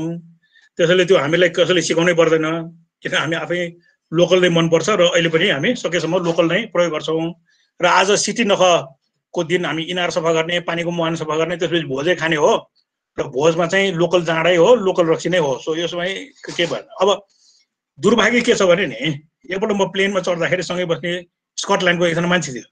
उसले मलाई के भन्छ भने did you know that India consumes more scotch whisky then is produce in Scotland भनेर भन्यो क्या। अब भारत एक्लैले स्कटल्यान्डमा उत्पादन हुने व्हिस्की भन्दा बढी चाहिँ कन्ज्युम गर्छ भने चाहिँ बाँकी व्हिस्की कहाँबाट आउँछ त? सो यो त सबै नक्कली नै हो हैन। सो तपाईले स्कच व्हिस्की खाइराखेको हो कि हैन, नक्कली स्कच व्हिस्की हो कि भनेर एउटा अब स्याम्पेन भनेको फ्रान्सको एउटा स्याम्पेन भन्ने गाउँबाट आउने ड्रिङ्क न हो। संसारमा यत्रो स्याम्पेन खान्छन् कि त्यो त्यही गाउँबाट आयो होला त हैन। यो त ठगीको पनि एउटा हद हो नि है। सो त्यसैले छ नि एउटा हामीले सबैले सोच्नुपर्ने के छ भने त्यो जेन्युइन हो कि हैन, स्कच भन्दैमा त्यो स्कच हो कि हैन एउटा सोच्ने एउटा पाटो हो। तर दोस्रो चाहिँ लोकल युज गर्नुपर्छ, तर सेफ्टी, क्वालिटी, स्ट्यान्डर्ड हैन, यी सबै चिज चाहिँ मेन्टेन गर्नुपर्छ। मेरो आफ्नो हिसाबले प्राइस आफैमा ठुलो चिज होइन। मान्छेले क्वालिटी प्रोडक्ट पायो भने उसले त्यो किन्छ, किनभने उसले अल्टिमेटली के भन्छ भने हैन नेपाली नै ठिक छ भने उसको इमोसनल अट्याचमेन्ट पनि हुन्छ, अरू पनि हुन्छ। सो उसले चाहिँ लोकलै खोज्छ। तर घरमा बनाएकोमा जुन हाम्रो विश्वास छ नि, सो त्यही विश्वास चाहिँ बजारमा आउने प्रोडक्टमा पनि हुनु पर्यो। ओके, सो अब यहाँनिर अर्को एउटा क्वेसन हामीलाई सोध्नु भएको छ। एकजना हामीलाई निमा सरले भन्नुभएको छ हाम्रो डाटाहरू चाहिँ अलिकति गल्ती छ भनेर। यो क्वेसन होइन, उहाँले अलिकति जानकारी दिनुभएको होला, डाटाहरू हाम्रो अलिकति प्रब्लम छ भन्ने कुरा गर्नुभएको छ। अनि दाइले एकजना बहिनीले सोध्नु भएको छ, जस्तै प्रिया भन्ने बहिनीले, सो दाइको चाहिँ जस्तै यो जुन सक्सेसको हेबिटहरू चाहिँ के छ, दाइ कस्तो खालको चाहिँ हेबिटहरूलाई चाहिँ फलो गर्नुहुन्छ भन्ने खालको कुरा उनले जान्न खोजेको छिन् दाइ। अब सबभन्दा पहिला डाटाकै कुरा गरौँ होइन। जस्तै उदाहरणको लागि जस्तै युएनको रिपोर्ट यताउता पढ्दाखेरि हैन, स्कुलमा चाहिँ केटीहरूको संख्या बढाउनु पर्यो भने उसले हरेक वर्ष रिपोर्ट लेख्छ हैन, अनि त्यसको अनुसार हामी पोलिसी बनाउँछौँ। अब प्रदेश 1 को काम गर्दाखेरि हामीले हैन यो सेकेन्डरी डाटा हुँदैन, प्राइमेरी डाटै खोज्नुपर्छ भनेर गर्दाखेरि के भेट्यो भन्दाखेरि स्कुलमा पूर्व प्रदेश 1 मा स्कुलमा 56% केटीहरू र 42% मात्रै केटाहरू छ है। अब अहिले गएको सेमेस्टरमा मैले एसमा क्लास लिन गएँ, त्यहाँ 25 र 25 50 जनाको क्लासमा 8 जना केटा छन्, बाँकी सबै केटी छन्। अब हामी पोलिसी बनाउने जेन्डर प्यारिटी भनेर, केटीहरू स्कुल गएन भनेर। तर रियालिटी के भन्दाखेरि जब र इकोनोमिक कम्पल्सनले गर्दाखेरि केटाहरू चाहिँ पहिला जब मार्केटमा जाने, अनि पढ्ने चाहिँ केटीहरू मात्रै हुन्छ। तपाईँ भोटाइटीदेखि हनुमान ढोकासम्म नेवार कम्युनिटीमा तपाईँ सर्वे गर्नुहोस्, केटाहरूले एसएलसी पढाए हुँदैन, केटीहरूले चाहिँ एमएससी अथवा एमए गरे हुन्छ हैन। सो तथ्याङ्क भने के त भन्दाखेरि हाम्रो पोलिसीलाई गाइड गर्ने, हाम्रो लगानी गाइड गर्ने यो त तथ्याङ्क त हुनु पर्यो नि हैन। सो जस्तै आज पनि अर्थमन्त्रीले जुन भाषण अहिले दिँदै हुनुहुन्छ होला, सो 2.3% जीडीपी ग्रोथ भनेर उहाँले दिनुभएको छ। ए बाबा, बेलायतको अर्थतन्त्र चाहिँ हैन सेकेन्ड वर्ल्ड वार भन्दा खुम्चिएको, अमेरिकाको इकोनोमीमा 40 मिलियन भनेको 4 करोड अमेरिकनहरु चाहिँ बेरोजगार भएको। तर नेपाल कस्तो देश होला 2.3% चाहिँ ग्रोथ हुने हैन। अब तपाईँ भन्नुहोस् न, म यहाँ बसेर मैले उहाँको तथ्याङ्क मान्दिनँ नि। सो भन्नु खोजेको रियालिटी के भन्दाखेरि नम्बर भनेको नि युएनले आफ्नै किसिमले प्रयोग गर्छ, सरकारले आफ्नै किसिमले प्रयोग गर्छ। तर हामीले प्राइमेरी डेटा हैन, जस्तै उदाहरणको लागि 40 वर्ष अगाडि म आइसियुमा हुँदाखेरि के भन्थ्यो भने नेपाल चाहिँ अब मरुभूमि हुन्छ, वन के पनि बाँकी हुँदैन भन्थ्यो। आज नेपालले वन चाहिँ 40% को हाराहारीमा भूभाग हैन, र त्यति बेला भन्दा डबल भएको छ। सो यस्तो खालको चिजहरु छ नि, हामी चाहिँ खालि तथ्याङ्क भन्दैमा नम्बर चाहिँ कसरी राखे त्यो हुँदैन। त्यसलाई चाहिँ भेरिफाई गर्ने अथवा त्यसको स्रोत के हो हेर्ने हुनुपर्छ। अब नेपाल फेरि यस्तो देश छ कि हरेक संस्था आएर चाहिँ इन्डेक्स बनाइदिने, विश्व बैंकले एउटा इन्डेक्स बनाइदिने, नेपाल सरकारको आफ्नै इन्डेक्स हुने, अक्सफोर्डले आएर एउटा इन्डेक्स बनाउने, ह्युमन डेभलपमेन्ट इन्डेक्स भन्ने, कति इन्डेक्स चाहिने हैन। यो देश बनाउनलाई त एउटा तथ्याङ्क भए हुन्थ्यो नि। सो जस्तै उदाहरणको लागि हैन, तथ्याङ्क भनेको ठुलो चिज होइन, त्यो चाहिँ एउटा प्रक्सी इन्डिकेटर भन्छौँ नि। सो प्रक्सी इन्डिकेटर भने के त भन्दाखेरि जस्तै म गाउँघरमा जाँदाखेरि आम्दानी कति भनेर सोध्यो भने के हुन्छ, म त गरिब छु भन्छ नि। तर त्यो मान्छेलाई होइन म तपाईँलाई भोलि सम्पर्क गर्छु, फोन नम्बर लेख्नुहोस् भन्दाखेरि उसले के गर्छ, 2टा ल्यान्डलाइन र एउटा मोबाइल फोन लेख्छ नि। सो उसँग मोबाइल फोन छ र 2टा ल्यान्डलाइन छ, त्यो चाहिँ इन्डिकेटर हो कि उसले भनेको इन्कम चाहिँ इन्डिकेटर हो? लाख रुपियाँको चाहिँ मोबाइल फोन बोक्ने अनि कालीमण्डीमा चाहिँ आज सरकारले राहत बाँड्दैछ भने लाइन बस्ने। तपाईँ अमेरिकामा आज टेलिभिजन हेर्नुहोस् त, मर्सिडिजको एसयुभी चढाएको छ, खाना सित्तैमा पाउँछ भने लाइनमा बसेको छ मर्सिडिजको एसयुभीमा तपाईँ अहिले टिभी हेर्नु छ अनि यो त भएन नि यस्तो खालको संसारमा हामी कसरी तथ्याङ्कको आधारमा नीति बनाउने सो प्रदेश 1 मा 42% केटा 56% केटी सो त्यो अनुसार हामीले पोलिसी बनाउँदाखेरि केटाहरू चाहिँ धेरै छिटो जब मार्केटमा नजाओस् उसले कमसेकम सिटिभिटी अथवा भोकेसनल अथवा टेक्निकल स्किल प्राप्त गरेर अनि चाहिँ जब मार्केटमा जाओस् भनेर हामी त्यति गर्न सक्यो भने उसको आम्दानी कति बढ्छ हैन सो नभए युएन को रिपोर्ट पढ्ने अनि केटीहरु चाहिँ स्कुलमा गएन केटीहरुलाई जसरी पठाउनु पर्यो भन्ने अनि तथ्याङ्कले चाहिँ उल्टो देखाएको छ नि सो यस्तो चीजहरु चाहिँ अलि हामी होशियार चाहिँ हुनैपर्छ हामी नेवारीमा के भन्छौँ भने नि यो कागले कान लग्यो भनेर कागको पछि दौडिन्छौ नि हो कागको पछाडी दौडिन अगाडि एकपल्ट कान छाम्ने सबैले बानी गर्नु पर्यो नेपालीहरुले थ्यांक यू दाइ लास्टतिर आएको छु दाइ हामी लगभग हुन त हामी 5 मिनेट ढिलो पनि सुरु गरेर त्यसले गर्दाखेरि 5 मिनेट हामी जान पनि सक्छौं सो अरु साथीहरुलाई प्रब्लम हुँदैन भने किन भन्दाखेरि त्यस्तो गर्नुपर्ने खालको कुरा पनि केही नहुन सक्छ सो यहाँ क्वेशन आज एउटा चाहिँ दाइको अघि मैले गुड ह्याबिटको कुराहरु जुन छ नि तपाईले जस्तै यो ह्याबिटलाई चाहिँ सक्सेस ह्याबिटलाई चाहिँ कसरी गर्नुहुन्छ के हो तपाईको त्यो फर्मुला के हो हैन अर्को कुरा चाहिँ जस्तै तपाई आफ्नो 20 जतिकै तपाई भनौं न 20 वर्षको हुनुहुन्थ्यो नि अथवा त्यो इरामा तपाई के गर्दै हुनुहुन्थ्यो र अब जुन यो 20 वर्षका युवाहरुलाई चाहिँ तपाई के सल्लाह दिन चाहनुहुन्छ भन्ने कुरा गर्नुहोस् अब यो छ नि यो एउटा जोक हामी इन्डियामा इन्जिनियरिङ पढ्दाखेरि त्यो रेलमा किताब बेच्न आउँछ नि अनि त्यसमा सबभन्दा बिक्ने किताब चाहिँ 10 ways to become a millionaire भन्ने किताब हुन्छ के हैन अब सबैले थाहा छ त्यो किताब पढ्ने मान्छे कोही पनि मिलियनेयर भएन तर त्यो किताब लेख्ने र बेच्ने मान्छे चाहिँ मिलियनेयर भयो है अब त्यसैले मेरो लागि यो भयो र तिम्रो लागि पनि यही हुन्छ भन्ने त्यो चाहिँ औषधि लेख्ने चाहिँ काम नगरौँ तर मैले एउटा चीज चाहिँ म सानै हुँदाखेरि मैले के बुझाएको छु भने म चाहिँ 8 वर्षको उमेर हुँदाखेरि म स्कुल गएँ र त्यतिबेला मैले नेपाली एक शब्द पनि जान्दैन थिएँ किन नेवार परिवारमा हुर्केको नेपाली पनि जान्दैन थिएँ तर मैले नेपाली पनि पढ्नु पर्ने इंग्लिश पनि पढ्नु पर्ने हिसाब पनि पढ्नु पर्ने सो मेहनत त धेरै भयो नि तर मलाई थाहा छ कि हैन यो शिक्षाले चाहिँ म चाहिँ बन्छु भन्ने मलाई चाहिँ एकदम अठोट है र मैले अस्कलमा पढ्दाखेरि मेरो मार्कसिट हेर्नु हैन 90 91 92 मार्क ल्याउने क्या किनभने त्यो बेस एकदम बलियो भयो अब इन्डियामा इन्जिनियरिङ पढ्दाखेरि हामी झन् हकी खेलेर बास्केटबल खेलेर इन्जिनियरिङमा फर्स्ट डिभिजन ल्यायो त्यो गाह्रो हुन्छ कि बेस बलियो हुनु पर्यो नि त्यसपछि अमेरिकामा गएँ ऊर्जा पढेँ र त्यहाँ पनि सुनको एउटा तकमा लिएर आएको सो त्यो बेस सो एजुकेसन हैन जस्तै कहिले पनि नबिर्सनु र भित्तामा लेखे पनि हुन्छ if you think education is expensive try ignorance भन्ने एउटा पोस्टर पाइन्छ नि सो शिक्षाको चाहिँ कुनै पनि हुँदैन अब दोस्रो चीज मेरो लाइफमा एउटा प्रिन्सिपल के छ भने the enemy of good is perfect अब म धेरै जसो नेपालीले के खोज्छु भने एउटा पर्फेक्ट सिचुएसन खोजा हुन्छ के सबै चीज मिलोस् अनि गर्ने हुने सबै चीज मिल्ला र गरौँ भन्ने त सम्भावनै छैन हैन सो दुई तीनवटा चीजहरु मिल्न साथै केही चाहिँ सुरु गरिहाल्ने बानी चाहिँ हाम्रोमा हुनै पर्छ किनभने त्यो जुन पर्फेक्ट सिचुएसन भनेको मेरो विचारमा एउटा मान्छेको लाइफ टाइममा सायद कहिले पनि आउँदैन सो त्यसैले मैले अशोका फेलोशिप भने पनि तपाईले अघि जुन पुरस्कार भन्नुभयो सबै भन्यो नि त्यो मैले धेरै छिटो पाएको कारण पनि के भन्दाखेरि मैले चाहिँ सानै उमेरदेखि केही सुरु गरेँ नि हैन सो त्यसले गर्दाखेरि पनि एउटा मेरो लाइफको प्रिन्सिपल के छ भने the enemy of good is perfect है अब जुन यो सोशल एन्टरप्रेन्योरशिपको जुन कुरा आयो नि जस्तै अघि मैले भने नि चितवनको छेउमा एउटा होटल खोलेर पैसा कमाउने भन्ने एउटा स्तरको भयो तर हैन गैंडा नै संरक्षण गर्यो भने त यतिका सबैले फाइदा गर्छ अब त्यो सोच त हुनु पर्यो नि सो कुन लेभलको सोच राख्ने भन्ने एउटा हो जस्तै अघि भने कोभिड-19 भने मेरो हिसाबले कोभिड-19 भनेको बायोडाइभर्सिटी कन्जर्भेसन हो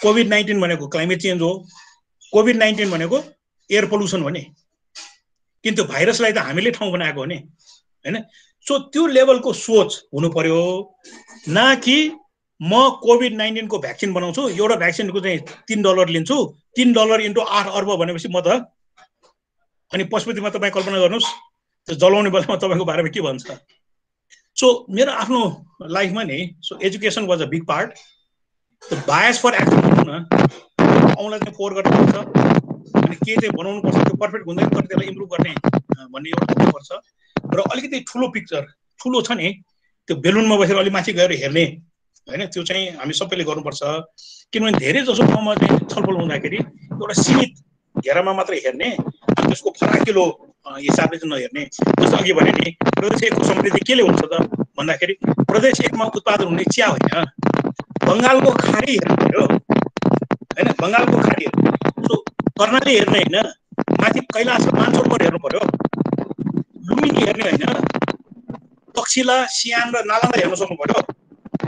सो अलिकति ठुलो हेर्न सक्यो भने चाहिँ धेरै सफल हुने अझ सफल पनि अलिक रागिलो हुने चाहिँ सम्भावना चाहिँ म धेरै देख्छु।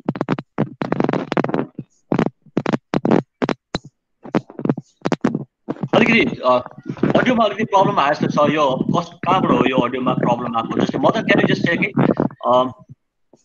हेलो, अडियोमा प्रब्लम आयो जस्तो के भएर त्यो अडियोमा अलिकति प्रब्लम आइरहेको छ होइन? सो दाइ यो लगभग लास्टतिर नै आयो होइन? सो लास्टको क्वेसन चाहिँ के छ यो question? Hello Madan, hello Madan, okay, hello Anil दाइकोबाट आइरहेको छ, खै अनिल दाइकोतिर प्रब्लम भयो छ। ए दाइकोबाट हो? ल अब मैले अन गरेँ, ठिक छ?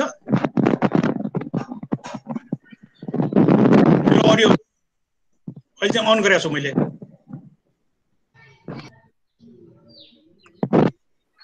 अहिले ठिक छ, तर त्यो एयरको आवाज जस्तो लाग्यो मलाई चाहिँ।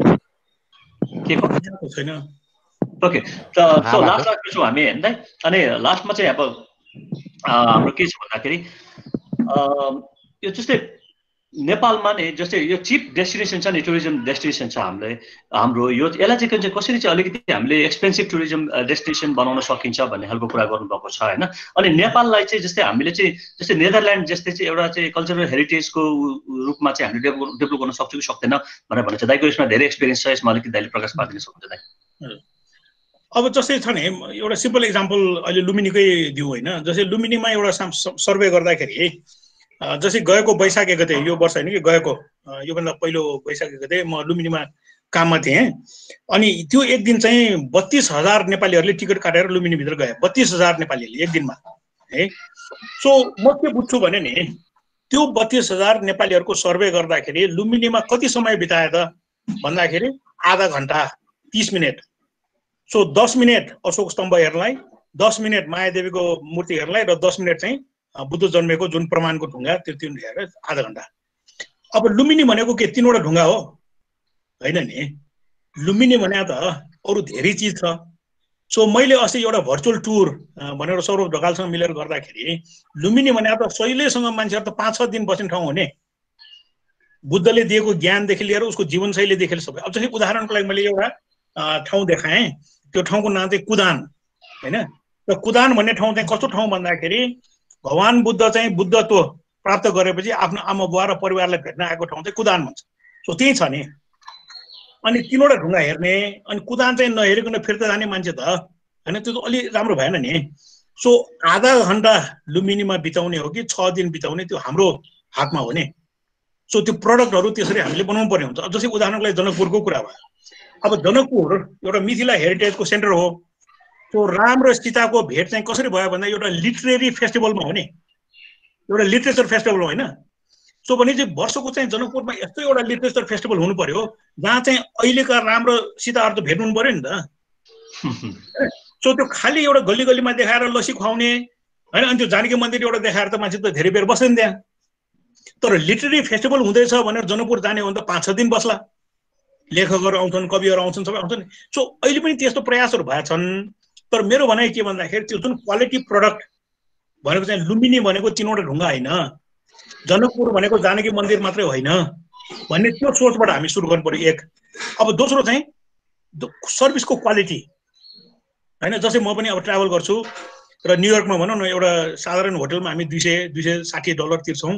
अनि नेपालमा चाहिँ $10 को लागि पनि भनाभन भइरहेको हुन्छ होइन? अब यो भने के त भन्दाखेरि हाम्रो सर्भिसको लेभल पनि बढ्नुपर्ने। तर त्यो सर्भिस बढाउँदाखेरि एउटा हाम्रो अजम्सन के हुनु हुँदैन भने नेपाल घुम्न आउने मान्छे अथवा कोही पनि टुरिस्ट चाहिँ पैसा बचाउनलाई नेपाल आएको होइन नि। उसँग त डिस्पोजेबल इन्कम भएर न ऊ घुम्न, पैसा नहुने मान्छे कसरी टुरिस्ट हुन्छ? टुरिस्ट भनेको त बाई डेफिनेसन अलिकति कमाएर मेहनत गरेर पैसा कमाएर आएको हो नि हो। तर उसलाई चाहिँ एयरपोर्टदेखि ठग्छ भने उसको कस्तो अनुभव हुन्छ? हैन। सो त्यसैले अहिले पनि स्लोगन हाम्रो चाहिँ लाइफ टाइम एक्सपिरियन्स भन्यो नि। सो लाइफ टाइम एक्सपिरियन्स भनेको ऊ चाहिँ लुम्बिनी गयो भने उसले जिन्दगीमा कहिले पनि नबिर्सिने अनुभव होस् न हैन। जनकपुर गयो भने उसले जिन्दगीमा कहिले पनि कहीँ पनि नपाएको अनुभव उसले पाओस् भन्ने। त्यसैले त्यो लाइफ टाइम एक्सपिरियन्स। सो उसले भोलि भनौँ न एउटा रेस्टुरेन्टमा गएर खाना खान गयो, अब त्यहाँ चाहिँ भनौँ आज सिट नख हो, त्यसैले हामी चाहिँ 5 थरीको चाहिँ वो बनाउँछौँ र यो चाहिँ योको यो भनेर भनौँ एउटा त्यो सो न हो। अनि उसले भोलि गएर के भन्छ, म नेपालमा सिट नखको दिनमा पुगेर छु, त्यहाँ त यस्तो खाना बनाउँदो रहेछ यस्तो, अब यो त अनुभव न हो। सो त्यसरी हामीले अनुभवहरू बेच्ने हो। सो त्यो अनुभव राम्रो बनाउन सक्ने र त्यो डेस्टिनेसन चाहिँ त्यही अनुसार तयारी गर्न सक्यौँ भने द विलिङनेस टु पे चाहिँ एकदम धेरै छ। किनभने मान्छेहरू पैसा बचाउनलाई चाहिँ नेपाल आएको होइन।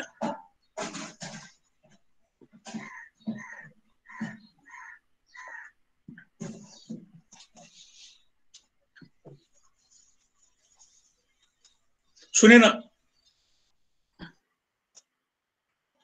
सरी, मैले चाहिँ जस्तै किन भन्दा सबैजनाको टाइमको रेस्पेक्ट गर्नुपर्ने हुन्छ। हामी टाइमलाई चाहिँ अब त्यो क्रस गर्न थालिसकेको छौँ। त्यसले गर्दाखेरि यो लास्ट क्वेसन गरौँ। कतिजना साथीहरूको क्वेसन लिन सकिएन होला, त्यसको लागि सो सरी। त्यही पनि हामी अनिल दाइसँग कुनै तरिकाले रिच गर्न सक्ने खालको एउटा वातावरण हुनसक्छ। भोलिको दिनमा अरू ठाउँ पनि हामीले भेटेर यसरी गफ गर्न सक्छौँ होइन। विराटनगरमै आउनुभयो भने कुनै बेला त्यो खालको एउटा अपर्च्युनिटी क्रिएट गर्न सकिन्छ दाइसँग बसेर यसरी छलफल गर्ने खालको कुरा। लास्ट क्वेसन चाहिँ के छ भने दाइ, what is the opportunity that you C in pandemic? जस्तै यो पेन्डेमिकमा दाइले देख्नु भएको चाहिँ के छ दाइ, यो अपर्च्युनिटी के देख्नुहुन्छ?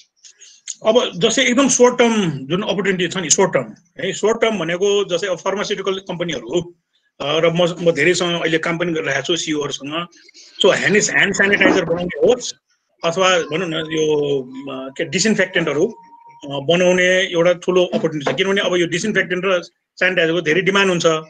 त्यसै भनौँ न भोलि विराटनगरकै वरिपरि स्कुलहरू खोल्न थाल्यो भने उसको टोइलेटदेखि लिएर क्लासरुममा कति सेनिटाइजर चाहियो होला होइन। सो त्यो सर्ट टर्म। अब मास्क भनौँ न, मास्क अब 3 करोड नेपालीले मास्क लगाएर के समय बिताउने हो भने मास्कको चाहिँ डिमान्ड हुने भयो। तर मास्क मात्र भनेर हुँदैन, अलिकति रिसर्च गर्नुहोस् N95 भने के हो होइन, कस्तो खालको मटेरियल चाहिन्छ। सो यस्तो अलिकति अध्ययन गऱ्यो भने यस्तो खालको भनेको सर्ट टर्म है। अब टेस्ट, अब मलाई जहाँसम्म लाग्छ होइन, टेस्टहरू पनि विभिन्न छन्। सो फार्मास्युटिकल एरियामा चाहिँ तुरुन्तै भनौँ न अपर्च्युनिटिजहरू हुन्छ। अब अघि भने जस्तै अलिकति लङ टर्ममा हेर्ने हो भने जस्तै उदाहरणको लागि हरेक बिजनेस चाहिँ फेरि कसरी स्टार्ट गर्ने भन्ने उनीहरूले त खोजिरहेको छ नि होइन। सो जस्तै एउटा सिम्पल इक्जाम्पल लिउँ न, अब विराटनगर पनि होला एउटा पार्टी प्यालेस होला। अब बिचरा त्यो पार्टी प्यालेस हुने मान्छे त अब त खतम, म त खतम, किन मेरोमा त पार्टी हुने चान्स त अब छैन होइन।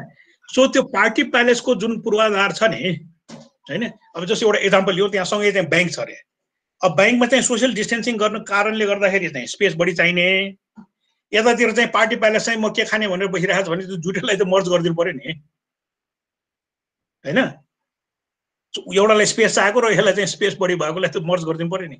सो यस्तो खालको तपाईँ यसो वरिपरि हेर्नुहोस् त, यो पेन्डेमिकले जुन क्रिएट गरेको सिचुएसनबाट फेरि हाम्रो होइन अर्थतन्त्र चाहिँ फेरि माथि जानलाई बिचको स्टेपहरू धेरै हुन्छन्। सो सर्ट टर्ममा फार्मास्युटिकल र त्यसको प्रडक्टहरू नै हुन्। तर मिडियम टर्ममा चाहिँ बिजनेसहरूलाई कोपिङ स्ट्राटेजी भन्छ नि इङ्ग्लिसमा होइन, कोप गर्नु पर्यो। Then they need to adapt to the new situation and then ultimately उनीहरूले आफूलाई ट्रान्सफर्म गर्नुपर्ने हुन्छ। त्यो नयाँ माहौलमा मेरो बिजनेस के त भनेर सोच्नुपर्ने हुन्छ। र यसमा पनि कसैले पनि के डाउट नगर्नु भने गएको 100 वर्ष, सो 1900 देखि 2000सम्मको 100 वर्षमा हेऱ्यौँ भने 100 वर्षमा कति कम्पनीहरू चाहिँ बाँकी भयो त भन्दाखेरि जम्मा 13%।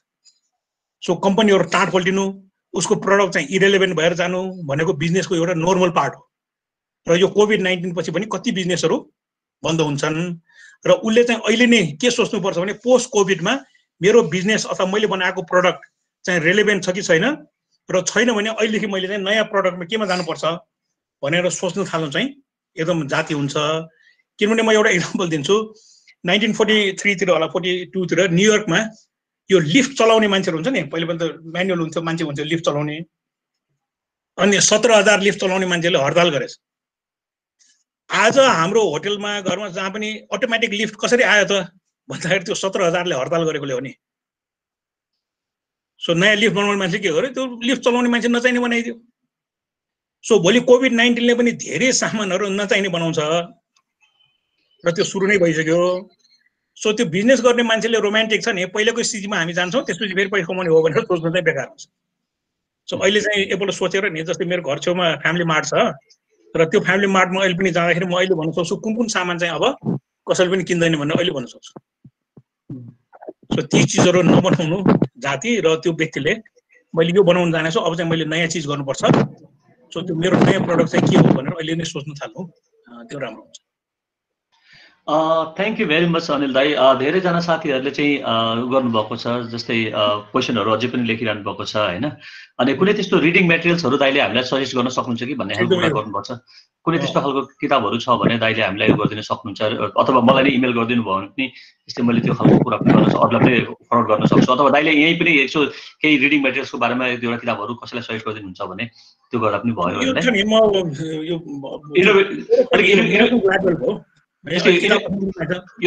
सरी ल यो इनोभेटिभ आइडियाजको विषयमा चाहिँ जस्तै कुनै त्यस्तो किताबहरू छ भने भन्नु सो एउटा चाहिँ म्याल्कम ग्ल्याडवेलले लेखेको टिपिङ पोइन्ट भन्ने किताब छ नि द टिपिङ पोइन्ट अब त्यो किताब पढ्नु चाहिँ एकदम जरुरी छ किनभने यो समाजमा यस्तो खालको पेन्डेमिक हुँदाखेरि चाहिँ कसरी यो निस्किन्छ र यो भने के हो त्यो टिपिङ पोइन्ट भने के हो भनेर बुझ्नलाई म्याल्कम ग्ल्याडवेलको किताब चाहिँ एकदम राम्रो हो जुन यो आइडियाहरू कसरी जेनेरेट हुन्छ भन्दाखेरि त्यो 0 to 1 सो 1 to n होइन कि 0 to 1 र किताबको नाम पनि 0 to 1 नै हो हैन र त्यो लेख्ने मान्छे चाहिँ पिटर थिल त्यो पिटर थिल भन्ने मान्छे छ उयो किताब अब यस्तो किताबहरू अहिले बजारमा पाउँछ किनभने त्यो रिप्रिन्ट भएर आएको किताबहरू एकदम पपुलर पनि छन् है सो यस्तो किताबहरू पढ्ने चाहिँ माने गर्नुपर्छ सो टिपिङ पोइन्ट 0 to 1 अब एकदमै सिरियस रिडर हो भने अहिले मैले पढेको किताब चाहिँ द ग्रेट लेभलर भन्ने किताब छ द ग्रेट लेभलर भन्ने किताबले के देखाउँछ भने इतिहासमा यस्तो पेन्डेमिक त धेरैपल्ट भइसक्यो जस्तै युरोपमा प्लेग भयो त्यसपछि स्पेनिस फ्लू भयो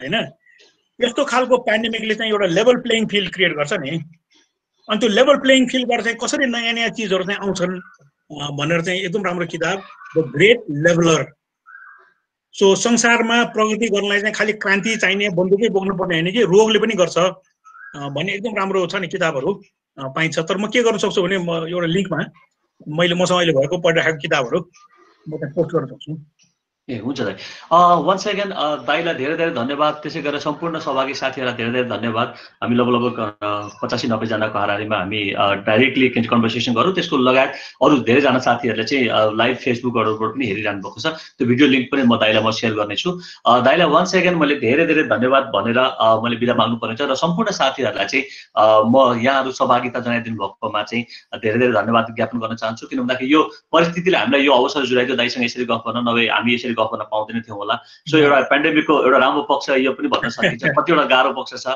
नराम्रो पनि भएको छ आज हामी लगभग 65 दिनदेखि हामी बसिरहेको छौँ घरमा तर पनि आशा गरौँ यो सिचुएसनबाट हामी पार पाउनेछौँ र आगामी दिनमा फेरि दाइसँग भेट हुने आशा छ र अरू साथीहरूसँग भेट गर्ने आशाका साथै हामी यो कार्यक्रमलाई चाहिँ यहीँ सकेको घोषणा गर्दछु थ्याङ्क यू भेरी मच दाइ तपाईँको समयको लागि सबैजनालाई धेरै धेरै धन्यवाद हस् थ्याङ्क यू